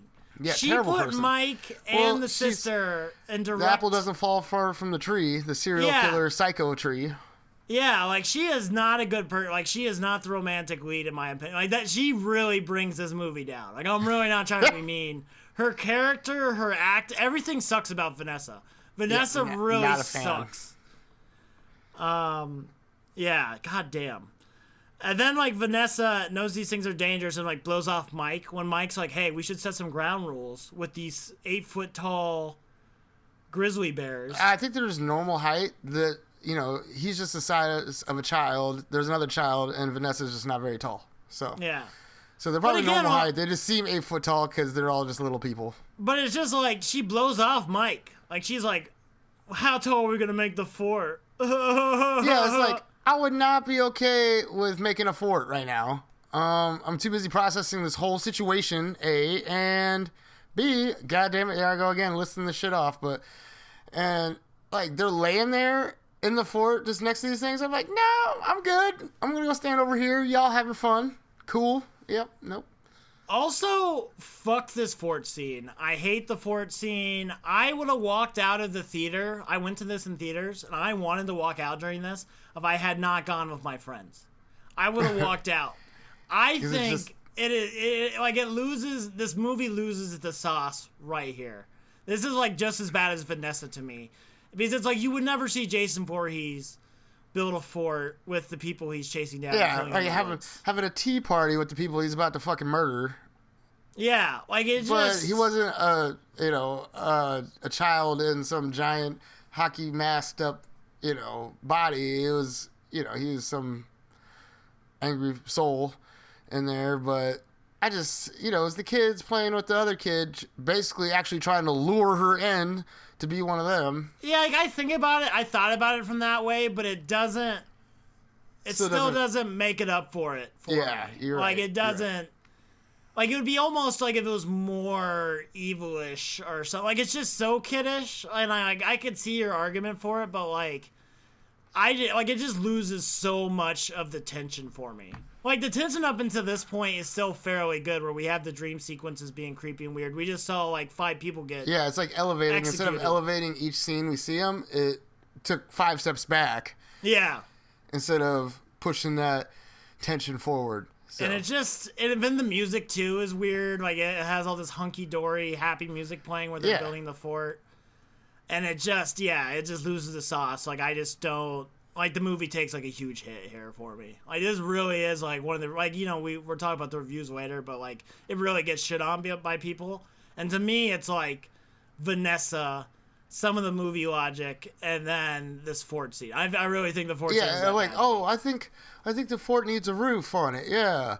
So I think there's something in the back closet area. So he goes with her to give his sister a chance to ask the questions to the animatronic dudes, and Vanessa shows him that unstable fucking suit. Yeah. And it's like a pure death trap machine. And it's a good old Chekhov's gun where, if the gun's shown in the first act, it must be used by the third act. And, yeah, I just thought that was kind of a blatant insert there. Yeah. And it just, like, she was, like, again, knows a whole lot about it. Now he knows he's kind of in on it, but then she knows even further details that should have tipped him off. Like, bitch, you in on this? You part of this shit, bitch? Like... That's where at least my head would probably went. Yeah, and it's just like, it'd be something like, it'd be much more of a reveal if she just wasn't so fucking obvious. Like, it's just so easy. Like, she even knows her way body too language much. and the acting, it just kind of comes off just, and cringe. Also, leaving the sister out there, knowing that, like, if she hits that guitar the way she did. Exactly! Yeah. Like, you know how dangerous. Because the crazy cop lady knew about it, because she tries, like, no. And then... Yeah. Like a fucking super stun grenade guitar strings. Like, what the fuck? Like, what's that even for or about? What's that? Like, it just might be because the machines are like, they haven't been used professionally in like 13 years. So it could just be like a malfunction or something. Like a power surge up in the thing. Doesn't make it, like, still doesn't quite, explain it out. Yeah. But again, if you know that that's even a possibility, but there's a live wire somewhere and there's a fucking like 10-year-old there. Yeah. However old she is. And she's out there playing with the things. Like, hey, we're going to go in the back. Don't mess with the guitar. Don't piss him off. A couple other little things. Actually, why don't you just come with us? Yeah. Actually, let's just get you the fuck out of here because this is dangerous all around. And then we get, I will shoot you. Which I don't buy. She all of a sudden wants to play Miss Tough Cop like, when they're going back out to the car. And, Abby's in the car. And they're talking outside. She's like, don't you ever bring her back here or I will shoot you. I don't buy it one bit. In the same tone that she says every other line in this whole movie. Yeah, and she has like the scrunched up face, like I will shoot you. Like, come on. Like it's not good. It's just not good. And again, I tried to find stuff she was in previously, and I really didn't find much. And she's not good. She's a bad actress. I'm sorry. I'm sure she's a nice lady. Yeah, I'm sure she tried hard. A great human being. Go to some. But maybe she partied up before every scene, and she just like sucks. Maybe she sucks as a human being. Not everything's for everybody. You know what I mean? Right? Like, maybe you do better at I don't know, dealing cards at a casino or something. I don't know. Yeah, you're a very pretty girl. There's a lot of opportunities for you out there. Yeah, and I love it when Abby's in the back, and he gets in the car. She's like, she gave you that really, dirty look. Why does everybody look at you like that? Yeah, no, that was a fun line. Yeah. That was a fun. I think Abby kills it. I think Abby kills all of her little lines. She's great. Mm-hmm. And then we get the Ides of March at the apartment. The betrayal of Abby because the aunt is invited to be the babysitter. Yeah, he doesn't know anybody else. He might not. He's a loner.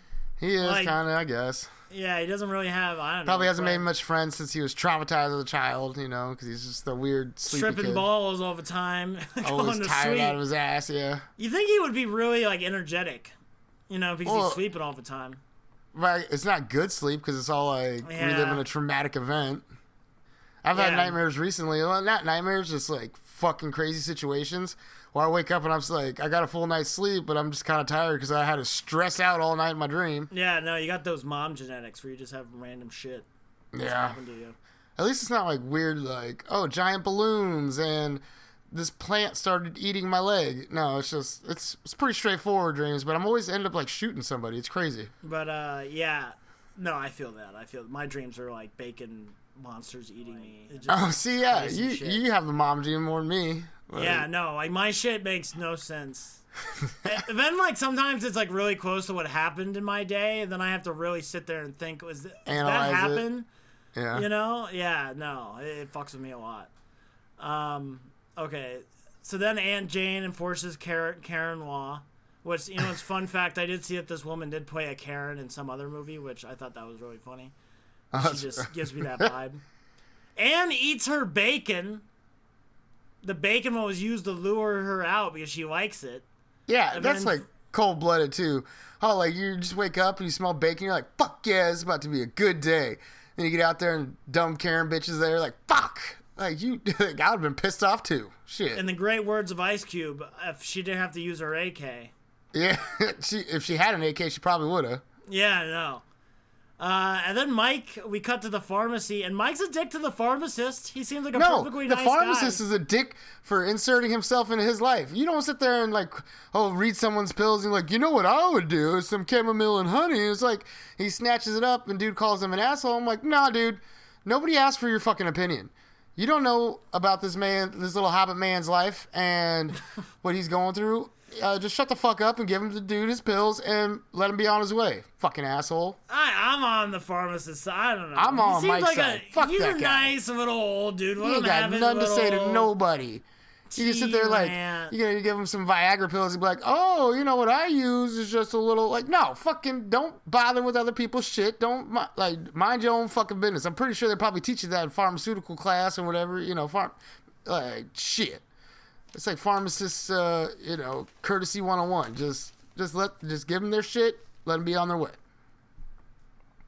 Fucking asshole. Also, I forgot to mention this, but the betrayal is so sad. When she goes in her room and she, like, covers out, like, she erases Mike, essentially. Yeah. It's so sad. So little kid sad. Again, she does that great, too. She does it great, too. She does. I mean, as the character, overreacting a bit. No, but that's how are you kidding like, me? You didn't even get the whole story. He's like, let me explain. She just runs off freaking out. Like, it's just for a night, lady. Calm down. Like, but she's a little kid. She's 10 years old. Yeah. Like, that's how a 10-year-old will totally react and erase you out of all the photos. I guess, probably. Yeah, you're right. All right, then we cut back to Mike passing out at the job again. Because he goes by himself because he's like, oh, I want to get the juice from the kids. I'm guessing, by himself, yeah. Yeah.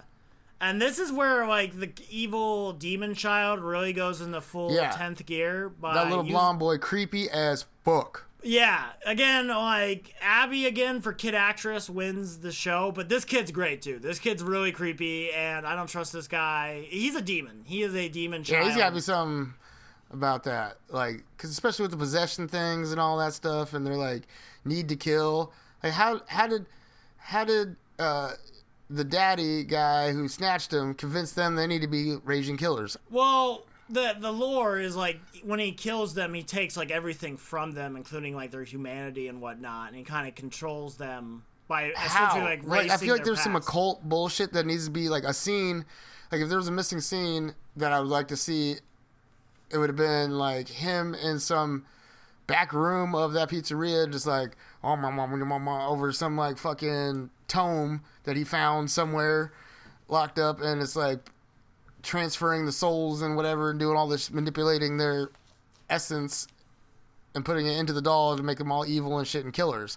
But we don't have any of that. They're just like, oh, he kills them and all of a sudden they inhabit this bodies. Like, well, their bodies are inside the animatronics, but like their souls are somehow stuck in there too. I just wish there was a little something that grafted the deaths of the children and their souls into the suits. I just wish there was a little something there.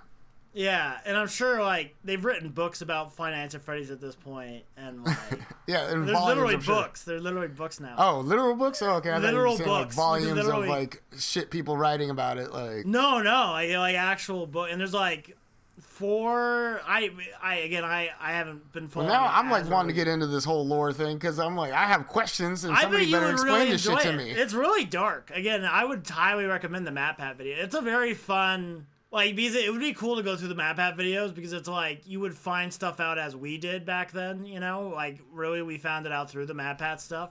So you send me a link and I might fuck around with it. We'll see. Yeah. It would be fun to go through it. Again, they're really... Again, it's not the gameplay what makes these games really... It's very simple. Like, you just really click off screens and get jump scared and stuff. It's really the lore behind it and, like, the stories behind it and, like, trying to figure it out what really made it as big as it was. I'm intrigued. And again, I would say at least like up until like the first 4 games, I really loved the lore. Like I think it gets a little overdone, oversaturated, and shit. Yeah, like by the time you get to the 5th game, like the games do get way more impressive. Like we get it. Yeah, but like the first 4 games, I like with the pizzeria and like there's like different locations and like one of them's like a burger joint. I think it's really interesting and really cool. But yeah, in this 5th dream sequence, they use Garrett. Like little Garrett's like, oh, we can be a family again. And then the mom, would kill me. Like if I had a dream and mom was like, you were never the right person to take care of her. If I was in this situation. Oh yeah, I'd be fucked. But I want to say something about the mom. She was perfectly cast because she seems like believable to be. Yeah. Like the mom of those two, because they look kind of similar and everything like that. I'm like, she was cast perfectly. Looks legit. I believed it. And then we get the ultimate deal with the devil.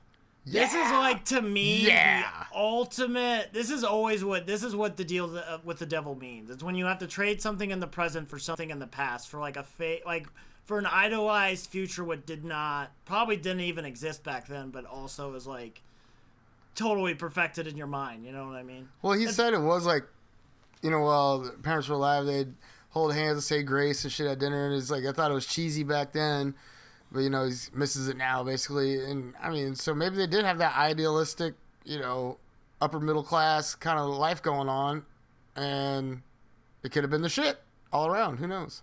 Yeah, but again, it's like that fucked up thing. It's like trading your present for the past. Like, I think that is the deal with the devil. I think, you know what I mean? And having to trade your sister for it, right? Like, having to give up that big thing. And again, like, to me, when I think of the deal with the devil, this is going to be like a scene what cuts into my brain. Don't worry. With all the stuff I'm into, I will never trade you for riches or anything like that. Nothing at all.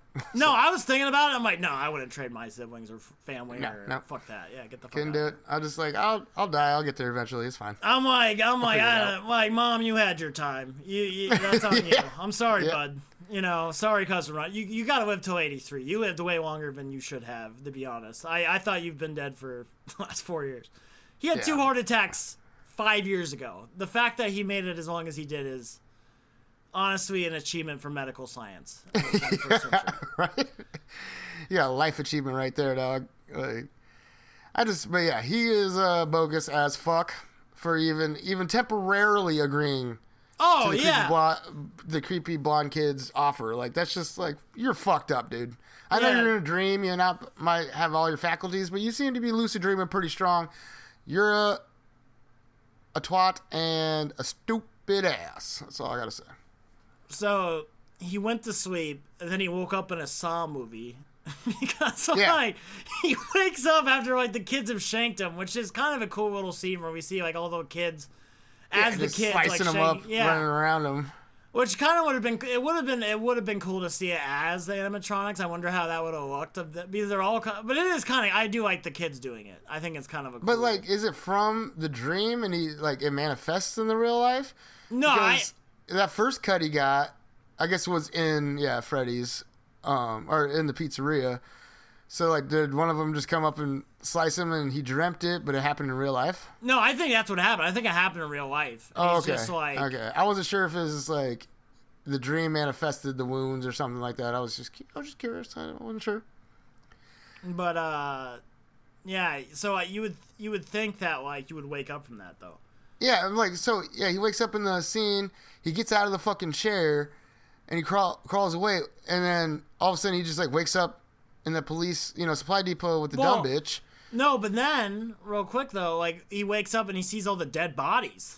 Yeah, he sees all the dead bodies before. And you think that would smell? Was he pass out again though, or like what happened? Like no, okay, yeah, we get there where he like gets to he's about to escape. It looks like, or he's about to open a door, and then it just like fades to black because like one of the animatronics is coming towards him, and then we don't know his fate because then it cuts back to the house, and we see Freddy creeping on the ant. Freddy, the bear. Is like sitting there, and the ant's like sitting there watching the CASHAPP commercial. Oh no! And so it's like, so he sees the dead bodies. Oh, first he wakes up quick, and it's the bitch, and he's like, "Where am I?" He's like, "Oh, you're in this police supply depot." And I'm like, "How big is this town to need a supply depot nearby for the cops or something like that?" Like that's what the fuck. And then how does she get him to that place? We don't know that. We don't see that. I'm like, he's a little guy. I'm sure she might have been able to hook him over her shoulder, but... Well, it's kind of some bullshit, though. It's like a very video gamey thing to me, where it's just like she just rescued him somehow magically, and we just don't see that. And then we get back to Freddy's. Well, the ant gets killed. The ant gets, he is like, what is it? He's heard in the background doing the Shawn Michaels super kick. Okay, so she comes out of the room. Like, we see the ant getting geared up on the couch to watch some shit with some, wine or something in that glass. And then we hear a thud.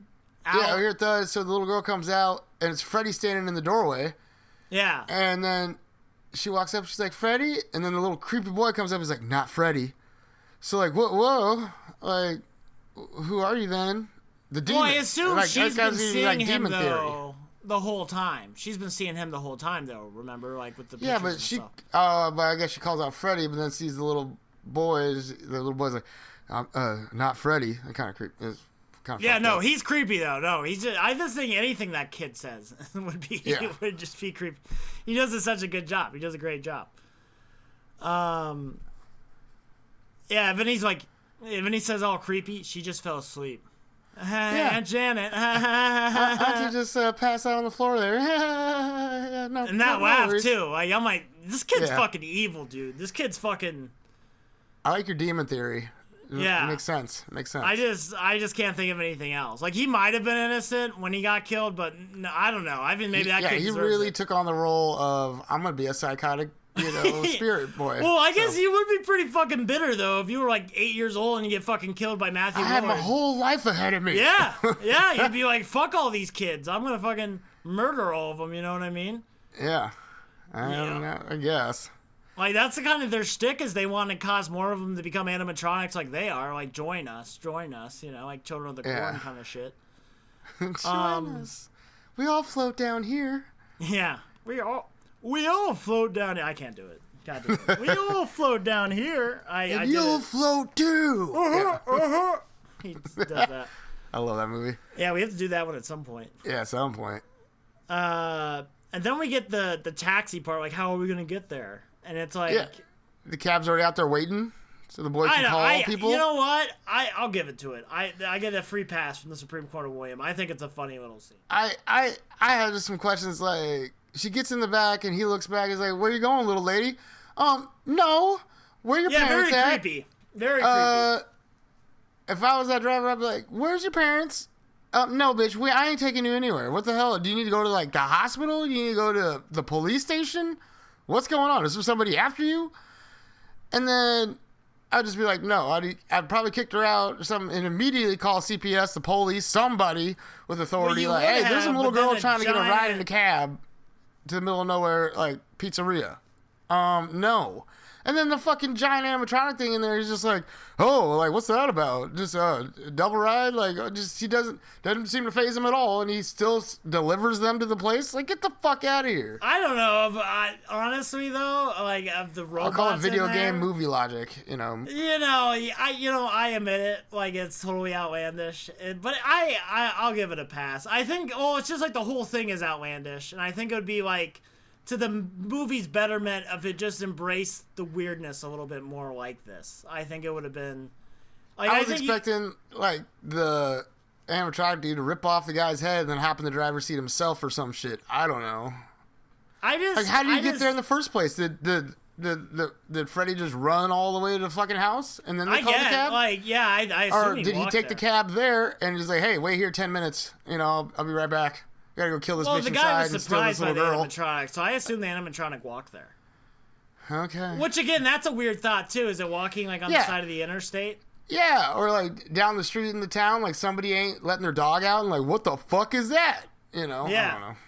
Yeah, again, it's outlandish, and it's like, how does it really get there or whatnot? I feel like you could have handled it better, but, again, to me, like, I wanted more of, like, the taxi thing, the weird I wanted the driver to run away like, what the fuck? Ah! No. Like, I kind of wish it was more of an absurd, dark comedy kind of a thing, rather than...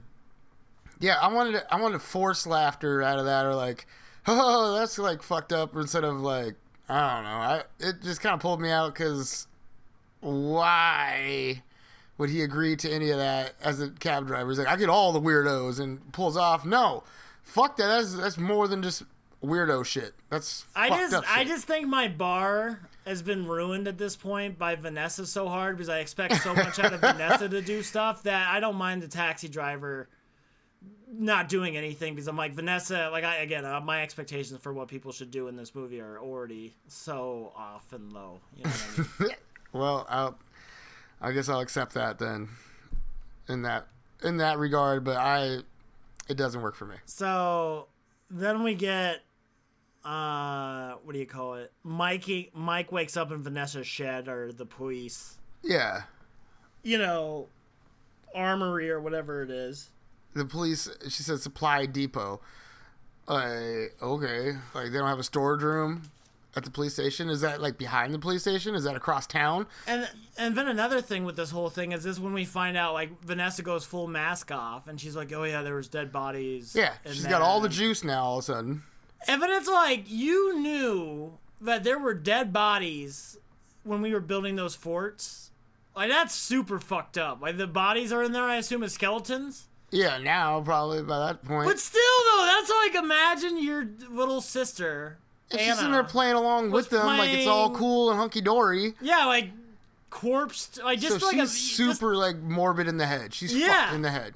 Yeah, like this. That's like, dude, you know, like, I don't even know what. She expresses that her daddy's the killer. Like, you knew about Garrett. You knew these things were gonna, like, possibly try to kill my sister. Yeah, and you knew about the dead bodies in the animatronic. And the way he went ballistic on some stranger that he thought was taking a kid, like, she knows all about this. It's like she's, what is that? Culpable in some way. Yeah. To the crime. For sure. And so, like, when he just beat out of straight, like, left hook that bitch to hell, and I just don't get it. And I'm just wondering, like, Daddy didn't put her in a suit? Like, he actually, why was the spirit not around then if he took Garrett? Because she knew, like, Daddy took Garrett. She knew it, but she's like, I didn't know until whatever. But, like, how many other kids are not in the suits that he had taken and killed? Who knows? Yeah, we have no idea how many there are, really. And how did Daddy get the spirits in the animatronics? I had that question again. I really tried to tell you in my own way. No shit, it was in your own way, weirdo. Yeah, in your own way, the no way, like, you did, like, it's one of those things, like, I tried to tell you how I wanted to go to this restaurant and not that one, but you didn't understand, like, bitch, just say you wanted to go to this, just say it. I just don't get it. It's just pulling one of those things, like, it's supposed to be a love interest? Bro, like, the biggest red flag galactically possible she's waving around right now. She's already done a billion of them at this point. Yeah, right. Like, she's a red flag warning, like, for fire. You know what I mean? They should have had her wearing red the whole time instead of a cop suit. Just like, and like, he's like, well, fucking come with me. And she's like, I can't go with you. And then she bitches out. She bitches out of the big hero moment. And I'm like, dude, you have created this situation. Like, so she can make a heroic return. As soon as I saw it, I'm like, oh yeah, that's what she's about to do. And I'm like, even with that, I'm like, you're still a bad person. You're still fucking insane. You're not a good person. You're not a good person. There's no way you get redeemed in this, dude. Like, I just like that. That's a big thing for me. Like, I gotta really believe in you. Like, and how long has she known about Daddy's little secret? Like, she's a cop. She hasn't told somebody, like, what the fuck? So is she a cop so she can keep Daddy's secret hidden? No, 100% she's complicit and she's doing that, dude. She's totally keeping him under the radar. And I don't see why he's not like, no, bitch, I ain't trusting you ever again. You're fucked in the head. Get the fuck away from me before I snatch your gun away from you and shoot you with it. Yeah, Mike should have just, like, broke her As soon as she put that cattle prod thing in my hand, I'd be like, zap! Gotcha, bitch. Now I'm tying you up and killing you. Fucking bitch. And then at one point, Mike says, before he leaves, he really messed you up. Yup. Yeah. Yup. Yeah. Enough that she has to be in on it. Yeah. Like, she's in the inside woman. Like the inside man. Yeah. Nope. I followed. Fucking skank. Mike gets to drive a cop car. I know the feeling. Yeah, like, here's my keys. Like, that's not happening either. Also quite sad, my cop car's getting torn apart right now. Dad's, like, scrapping a bunch of cars. It's very sad. Oh. Never forget. Mike takes out the animatronics with a taser and water. Kind of a fun little scene. Yeah, I like how he's like Mr. Command or Mr. Secret Agent going through the vents because he's just a little guy. I'm sure that vent, and that's also looks rather spacious for his little self, And Five Nights at Freddy's 2, you like climb through vents and stuff, so that's kind of fun. Oh, so your character has to be a little guy like him. Okay. Yeah. But I did like how he come out in the water like, I can get like multiples with like using a splash grenade attempt. Yeah. He did well. And then dude gets a cupcake. Yeah. And the other cupcake rips through the other ones like no problem, but he's sitting there just like all over his leg, like ripping it apart, but he can walk on it kind of later. Like, come on now. And just tank should have ripped his leg off. And then there's a very cool transition from like the kid to Foxy. Like we see like the kid look out and then it backs up and then it turns into Foxy, which is really cool. I love that. It was nice again, really just like I wish again more visual storytelling. Yeah, like just more visual storytelling like that. Mm-hmm. And also, fuck Foxy. They're the worst. Again, seeing them run down the hallway in the first game is it still scars me to this day. Because again, everything else is static in that game. You never see anything really move other than the jump scare. So like, it catches you completely off guard when that happens. And then we have the showdown between William Afton versus Mike Vanessa. Well, no, like before that, the animatronics try to put Abby in the suit, but brother like gets away from the fucking cupcake or whatever and saves the day, saves her, but has time to have like a little heart-to-heart coming to Jesus moment, like talk, and I'm like, why don't you save that for when you're in the car speeding away? I don't know. I feel like it's time to snatch up and run. Not like, hey, I'm so sorry. I've sucked forever and all this. I'm like, nobody cares about that now. Let's get the fuck out. Come on. Let's go. And then Afton... Also, wait, before we get into William, I kind of brushed past that. You didn't need William Afton here. We kind of already talked about it, but, like, I hate that he's in this. Like, I didn't mind him as Steve. I love all the Steve stuff. I think Steve is fucking hysterical.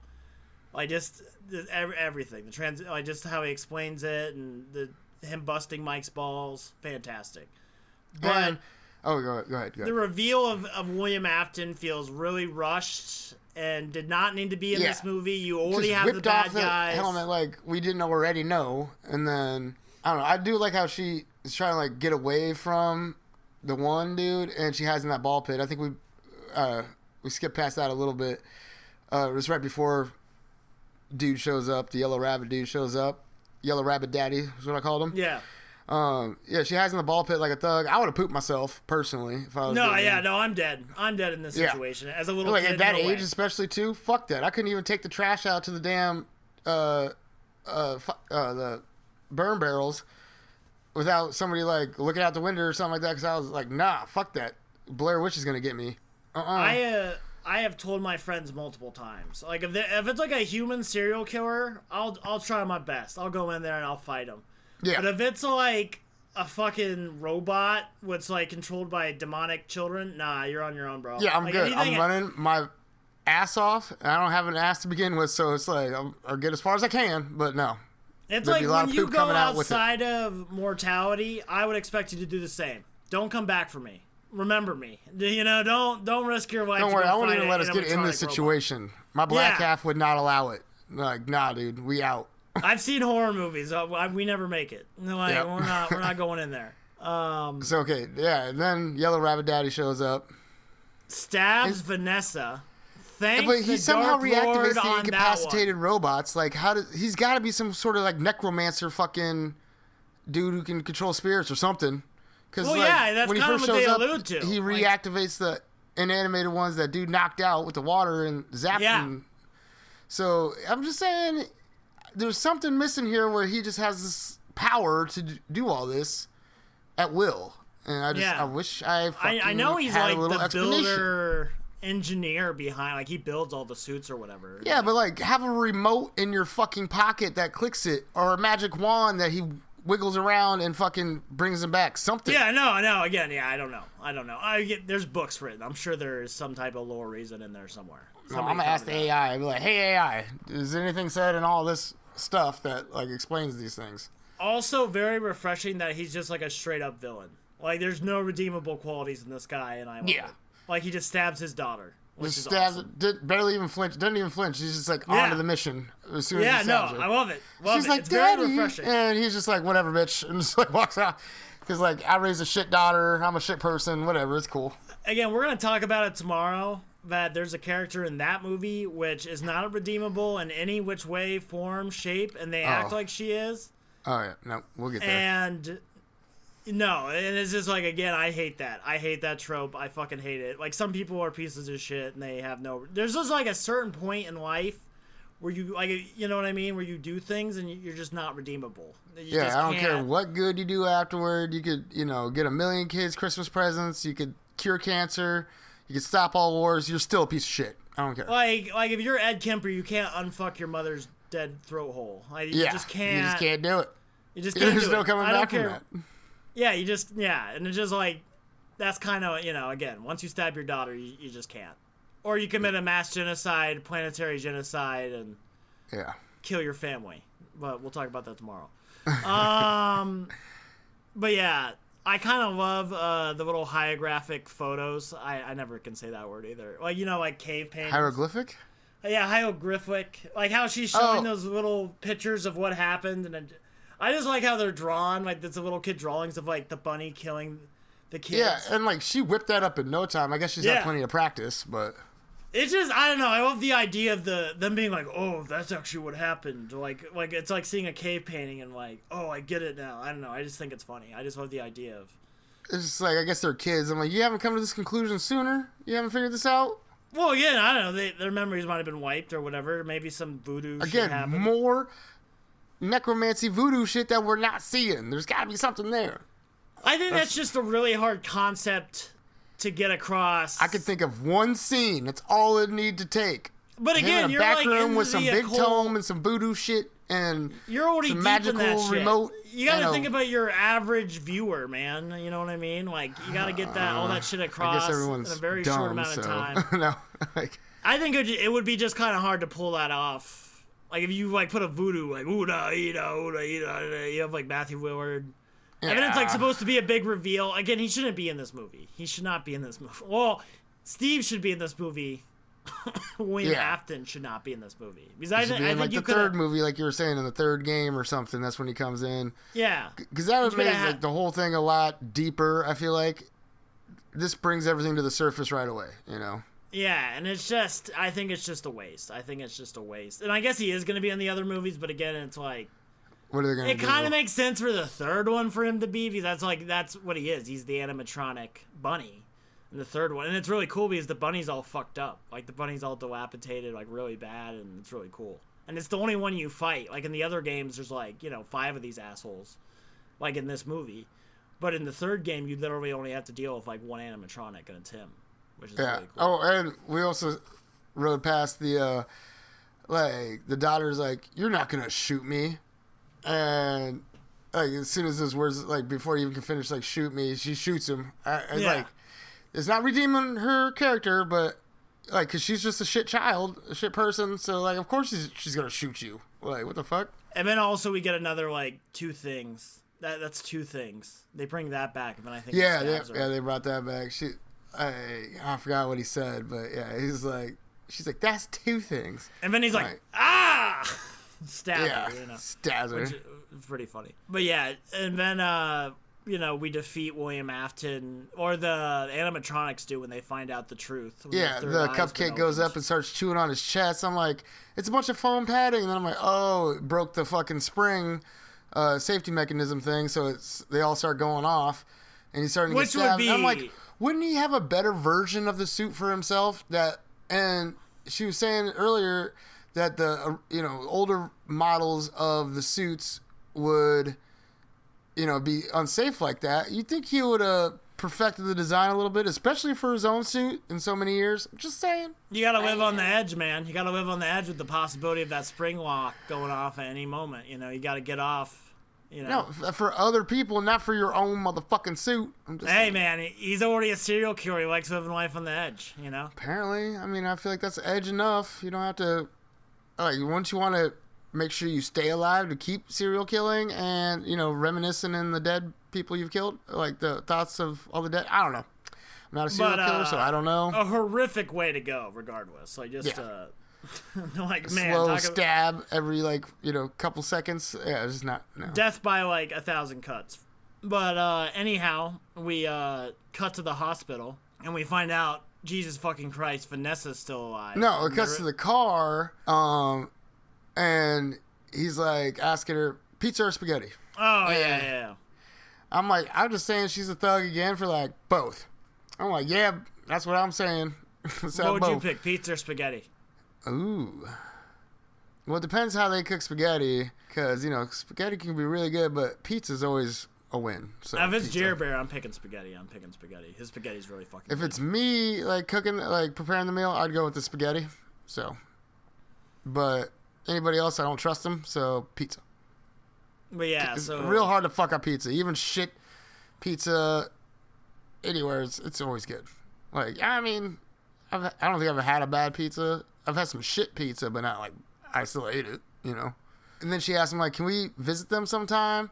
I would have slapped her. No, I just got fucked up by him. We all almost died, and you want to go visit them? Nah, bitch. I'm getting that idea right out of your head. Nope. No, we can't trust them. They are going to murder you. They wanted to murder you. And she's all happy and light bubbly at school and stuff like that. She's doing all this improvement, and he comes walking in. He still looked kind of tired to me. I don't know. He's still working probably some bullshit job and doesn't have a babysitter now. His whole life is that's true. Fucked up, and he's probably injured from all that. He's probably walking with a limp. Stressed out. Now he has medical bills because he had to get his leg patched up. He doesn't have insurance, his life is really just down the shitter. But yeah, we get, and then we have that scene with Vanessa in the hospital, on her deathbed. Yeah, damn it, bitch. We thought if anybody should die, in this fucking movie. But serial killers and serial killers family. They just you shoot them, stab them, shove them over a fucking cliff, and they're still going. You just can't take those fuckers down. They got those Neanderthal genes, which just keep them going. Yeah. But I wish he would smother her, pull the power cord, power plug, inject her with something in the little IV line, something, anything. And then it's I rewrote his lines, what he said to her. I would have said, "Get worse. We won't be here when you get up." Yeah. Why would you be there when he gets up? That's supposed to be a little lovey-dovey, oh, we're okay now, even though you fucking lied to me and you had to been in on it with your daddy killing and covering for him and all that stuff. So, yeah, I'm telling your other cop buddies all about you, and hopefully they take you down. If they don't, I'm calling the FBI. Somebody's going to come in here and take your ass out. I don't know. At the bare minimum. What I would really do, snuff her, pull the plug, anything. Punch her where she got stabbed a few times, so bust open some blood. I don't know, something. And then we kind of already talked about it, but should we visit them? That's going to be a no from me, dog. Yeah, that's a no. Hard no. Yeah, that's just not going to happen. Hard as steel. I'm shocked that she wants to go. And then then we get to the very last scene where it's the evil demon kid mean mugging Afton as he's getting tortured. Okay, but time has clearly passed, a couple weeks, and he's still in there just twitching, breathing heavy. Motherfucker would have bled out and died by now. I'm just saying. I just think it's such a mean. He's super villain. It's such a mean scene, mean-spirited scene, though, to have that kid, getting his jollies off and seeing Afton, oh, I'm like, I'll allow it. It doesn't make logical sense, but it's just so fucked up. He might be a demon kid.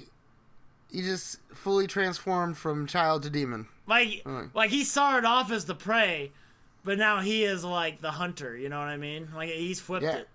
You gotta be careful what you create, man. He created a true monster. Afton thought he was the monster. Nah, man. Nope. Children are all little monsters. Just, no. But then at the very end, when it starts the credits and stuff, the little credit scene, it's back to that cab driver. Yeah. And that little fucking doll balloon boy figurine thing was there on the seat, and he's like, ah!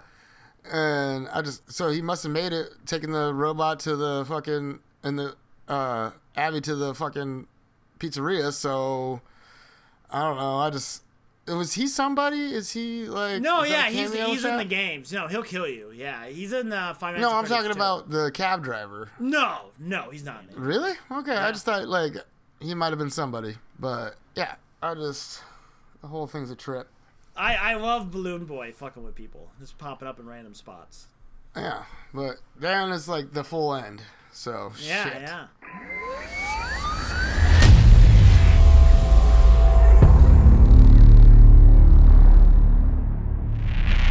Well, I guess you already did the fun facts. Yeah, so we just have most valuable actor, side actor, and our ratings, right? Yeah. I wanted to put in, sometimes, the missing scene, because, this movie had that missing scene where I just wish there was some kind of way to tie in how he could control the spirits of the children and put them into the animatronic death machines and the whole thing. Some voodoo, some kind of magic, anything, necromancy, something.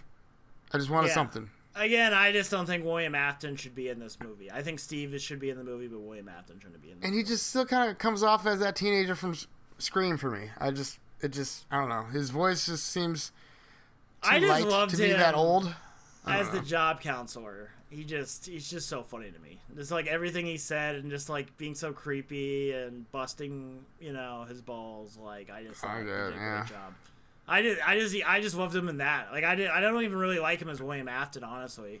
When he's going fully crazy, I like him way more as just a reserved, under the bubbling under the facade thing, the mask. Yeah, yeah.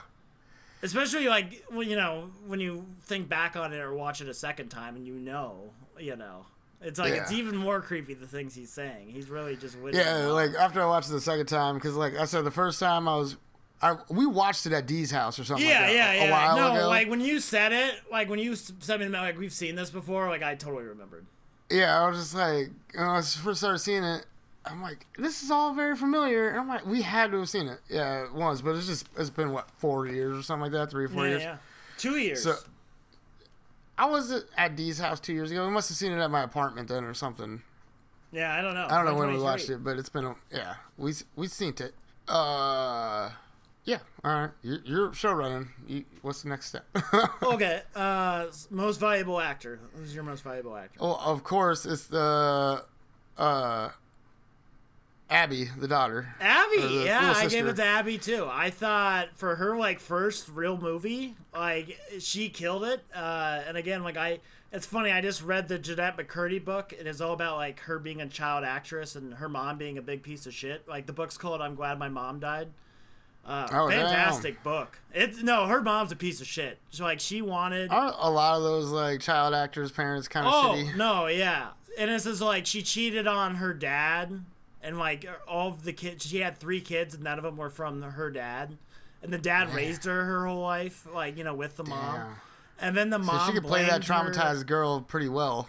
Like. Yeah, and the mom blamed her for getting cancer. Like, you're the reason why I got cancer, Jeanette. What a fucking cunt. Piece of shit. Like, because at first you're kind of rooting for the mom, because you're like, oh, she seems okay. She's a little off here and there. And then by the end of the book, you're like, no, fuck this bitch. She just, I'm totally on Jeanette's side. I'm like, fuck this shit. Shit. And then at one point, she taught Jeanette anorexia. And then, like, when people would bring it up to her, like, doctors or teachers or, like, hey, you shouldn't be doing this, she would be like, no, don't listen to them. They don't know what. What a fucking horrible person. Yeah, she's terrible. The world's not missing anybody with her being gone. Shit. So it's just like, maybe I'm just really pushing for the child actors right now because of that book. But no, I thought Abby killed it. She did sad really well. She did happy really well. Yep. She did the excited little kid thing so well, where she was just hyped to go to the pizzeria. Yep. Like, it was a very believable smile. Like, she was excited to get to go. Yep. Nope. And I'm like, I had an argument in my head maybe for, like, Josh Hutcherson, but, like, he has, like, 7 Hunger Games movies to win this award. This is Abby's first movie. She gets it for me. Yeah. Just from experience alone and the lack thereof and the fact that she just came in here and he did a good job. Frodo looked tired. It was good. He did a good job. I think he is a really good actor. I think he's a really good... I want to see him in more stuff. He's not bad. Like... Again, Abby had, like, nothing to go off, like, experience-wise. Like, she didn't have 7 Hunger Game movies to figure this shit out. Yeah. Who's your side actor? I'm giving it to Matthew Willard. I really love the Steve scenes. It was between him and Doug. I even had to, like, change... I was expecting you to say Doug, honestly. Doug, like, because Doug kills it but he's not in it enough. Like, Doug's only in it for, like, a total of, like, maybe a minute. Yeah. Maybe 2 minutes. And that's what it was. Yeah, no, go ahead. So it's just like Steve, like the 2 Steve scenes of him just being the job counselor killed it for me. Like I'm like, I'm going to remember him longer than I'm going to remember Doug. Like, Doug is just visual stuff. For me, my side actor would be the aunt, because like for the limited time she's on screen, you really just hate the bitch. Yeah. And I feel like that did well, like she really played the just terrible family member that's just out for the money, and it just was very believable. I don't know, she had a good character, or she played her character well. Yeah, and I liked her too. Again, like I don't have a problem with her at all. I really like her character. Like, I don't like her character, but I like her acting. I like her. Yeah, her acting, that character was great. The character's a dumb bitch. She did great. So, if we go by the reviews, I added Metacritic. I'm a big fan of Metacritic. Metacritic gave it, the critics averaged it. Again, they have a secret formula, but we'll never know, which is controversial. But they gave it a 33. The critics did. 33? Yeah. Adam Hunt? Damn. Yeah. Which I'm like, that bad? It's not that bad. It's not that bad. I think that's too mean. That's a little mean. The people giving power back to the people on IMDb gave it a 5.4, which is better. Yeah. And then Rotten Tomatoes, which means like out of 10, that's average. It's above average actually. So, yeah. 5 being the like right there in the middle. They did a little bit above average. So. Yeah, and Rotten Tomatoes gave it a 32%.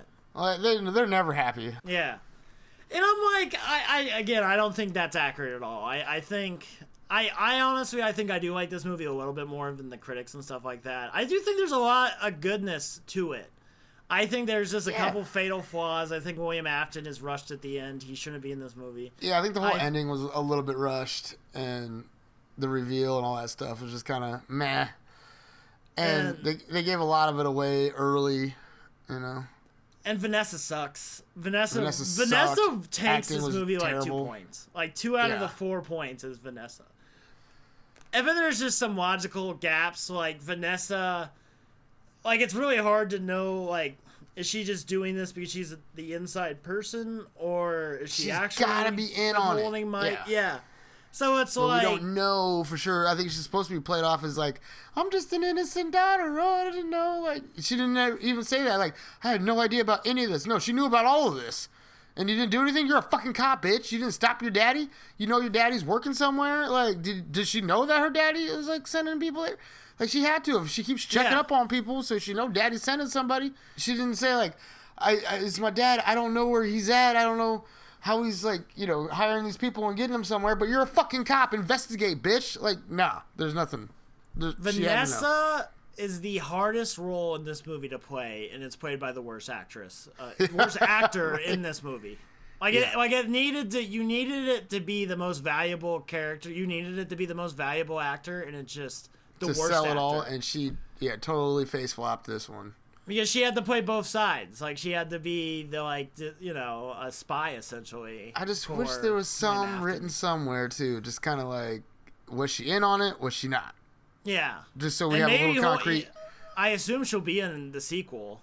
So great. Maybe she take some acting classes before that. Or do what you did to Maggie Gyllenhaal in The Dark Knight and replace her ass. Or no, what the fuck is her name? Rachel, the chick who dated Tom Cruise. Whatever that chick is, you replaced her with Maggie just replace her. I'm sorry.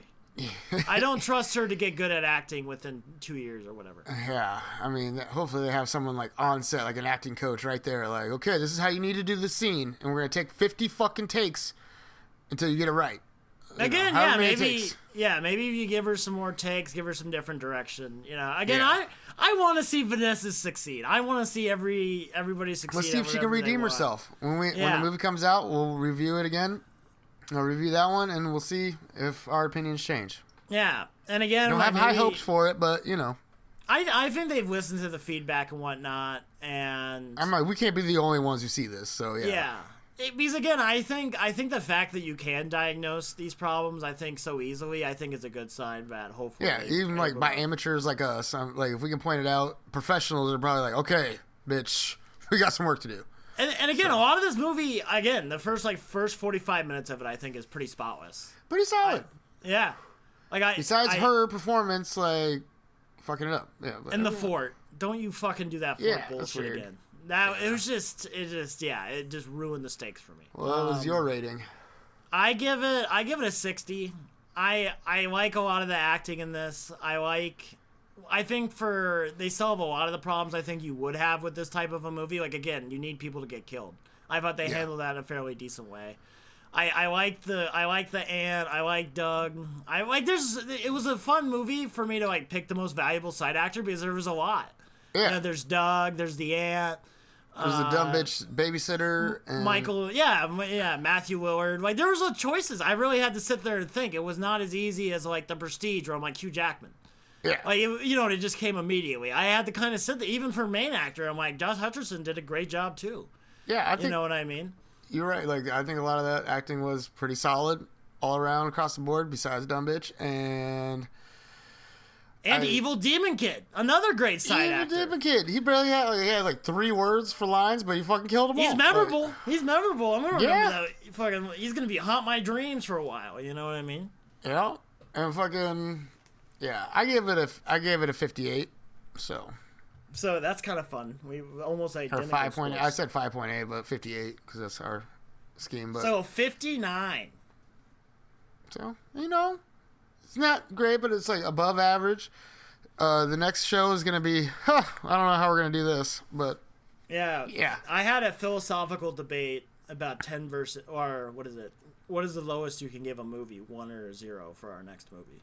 Yeah. So, buckle up for that one. That'll be fun.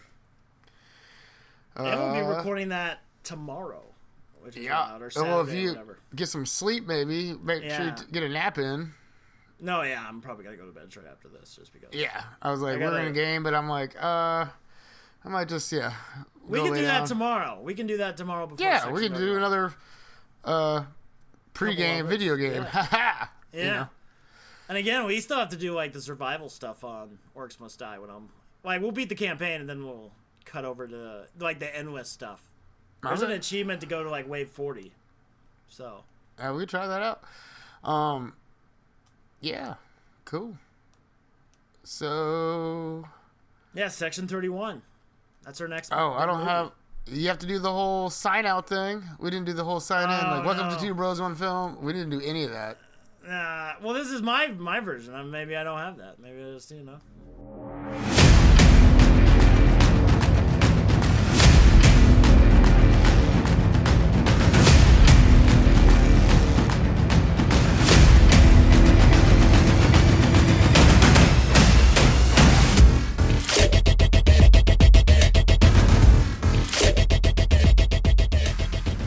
Fucked in the head. Get the fuck away from me before I snatch your gun away from you and shoot you with it. Yeah, Mike should have just broke her As soon as she put that cattle prod thing in my hand, I'd be like, zap! Gotcha, bitch. Now I'm tying you up and killing you. Fucking bitch.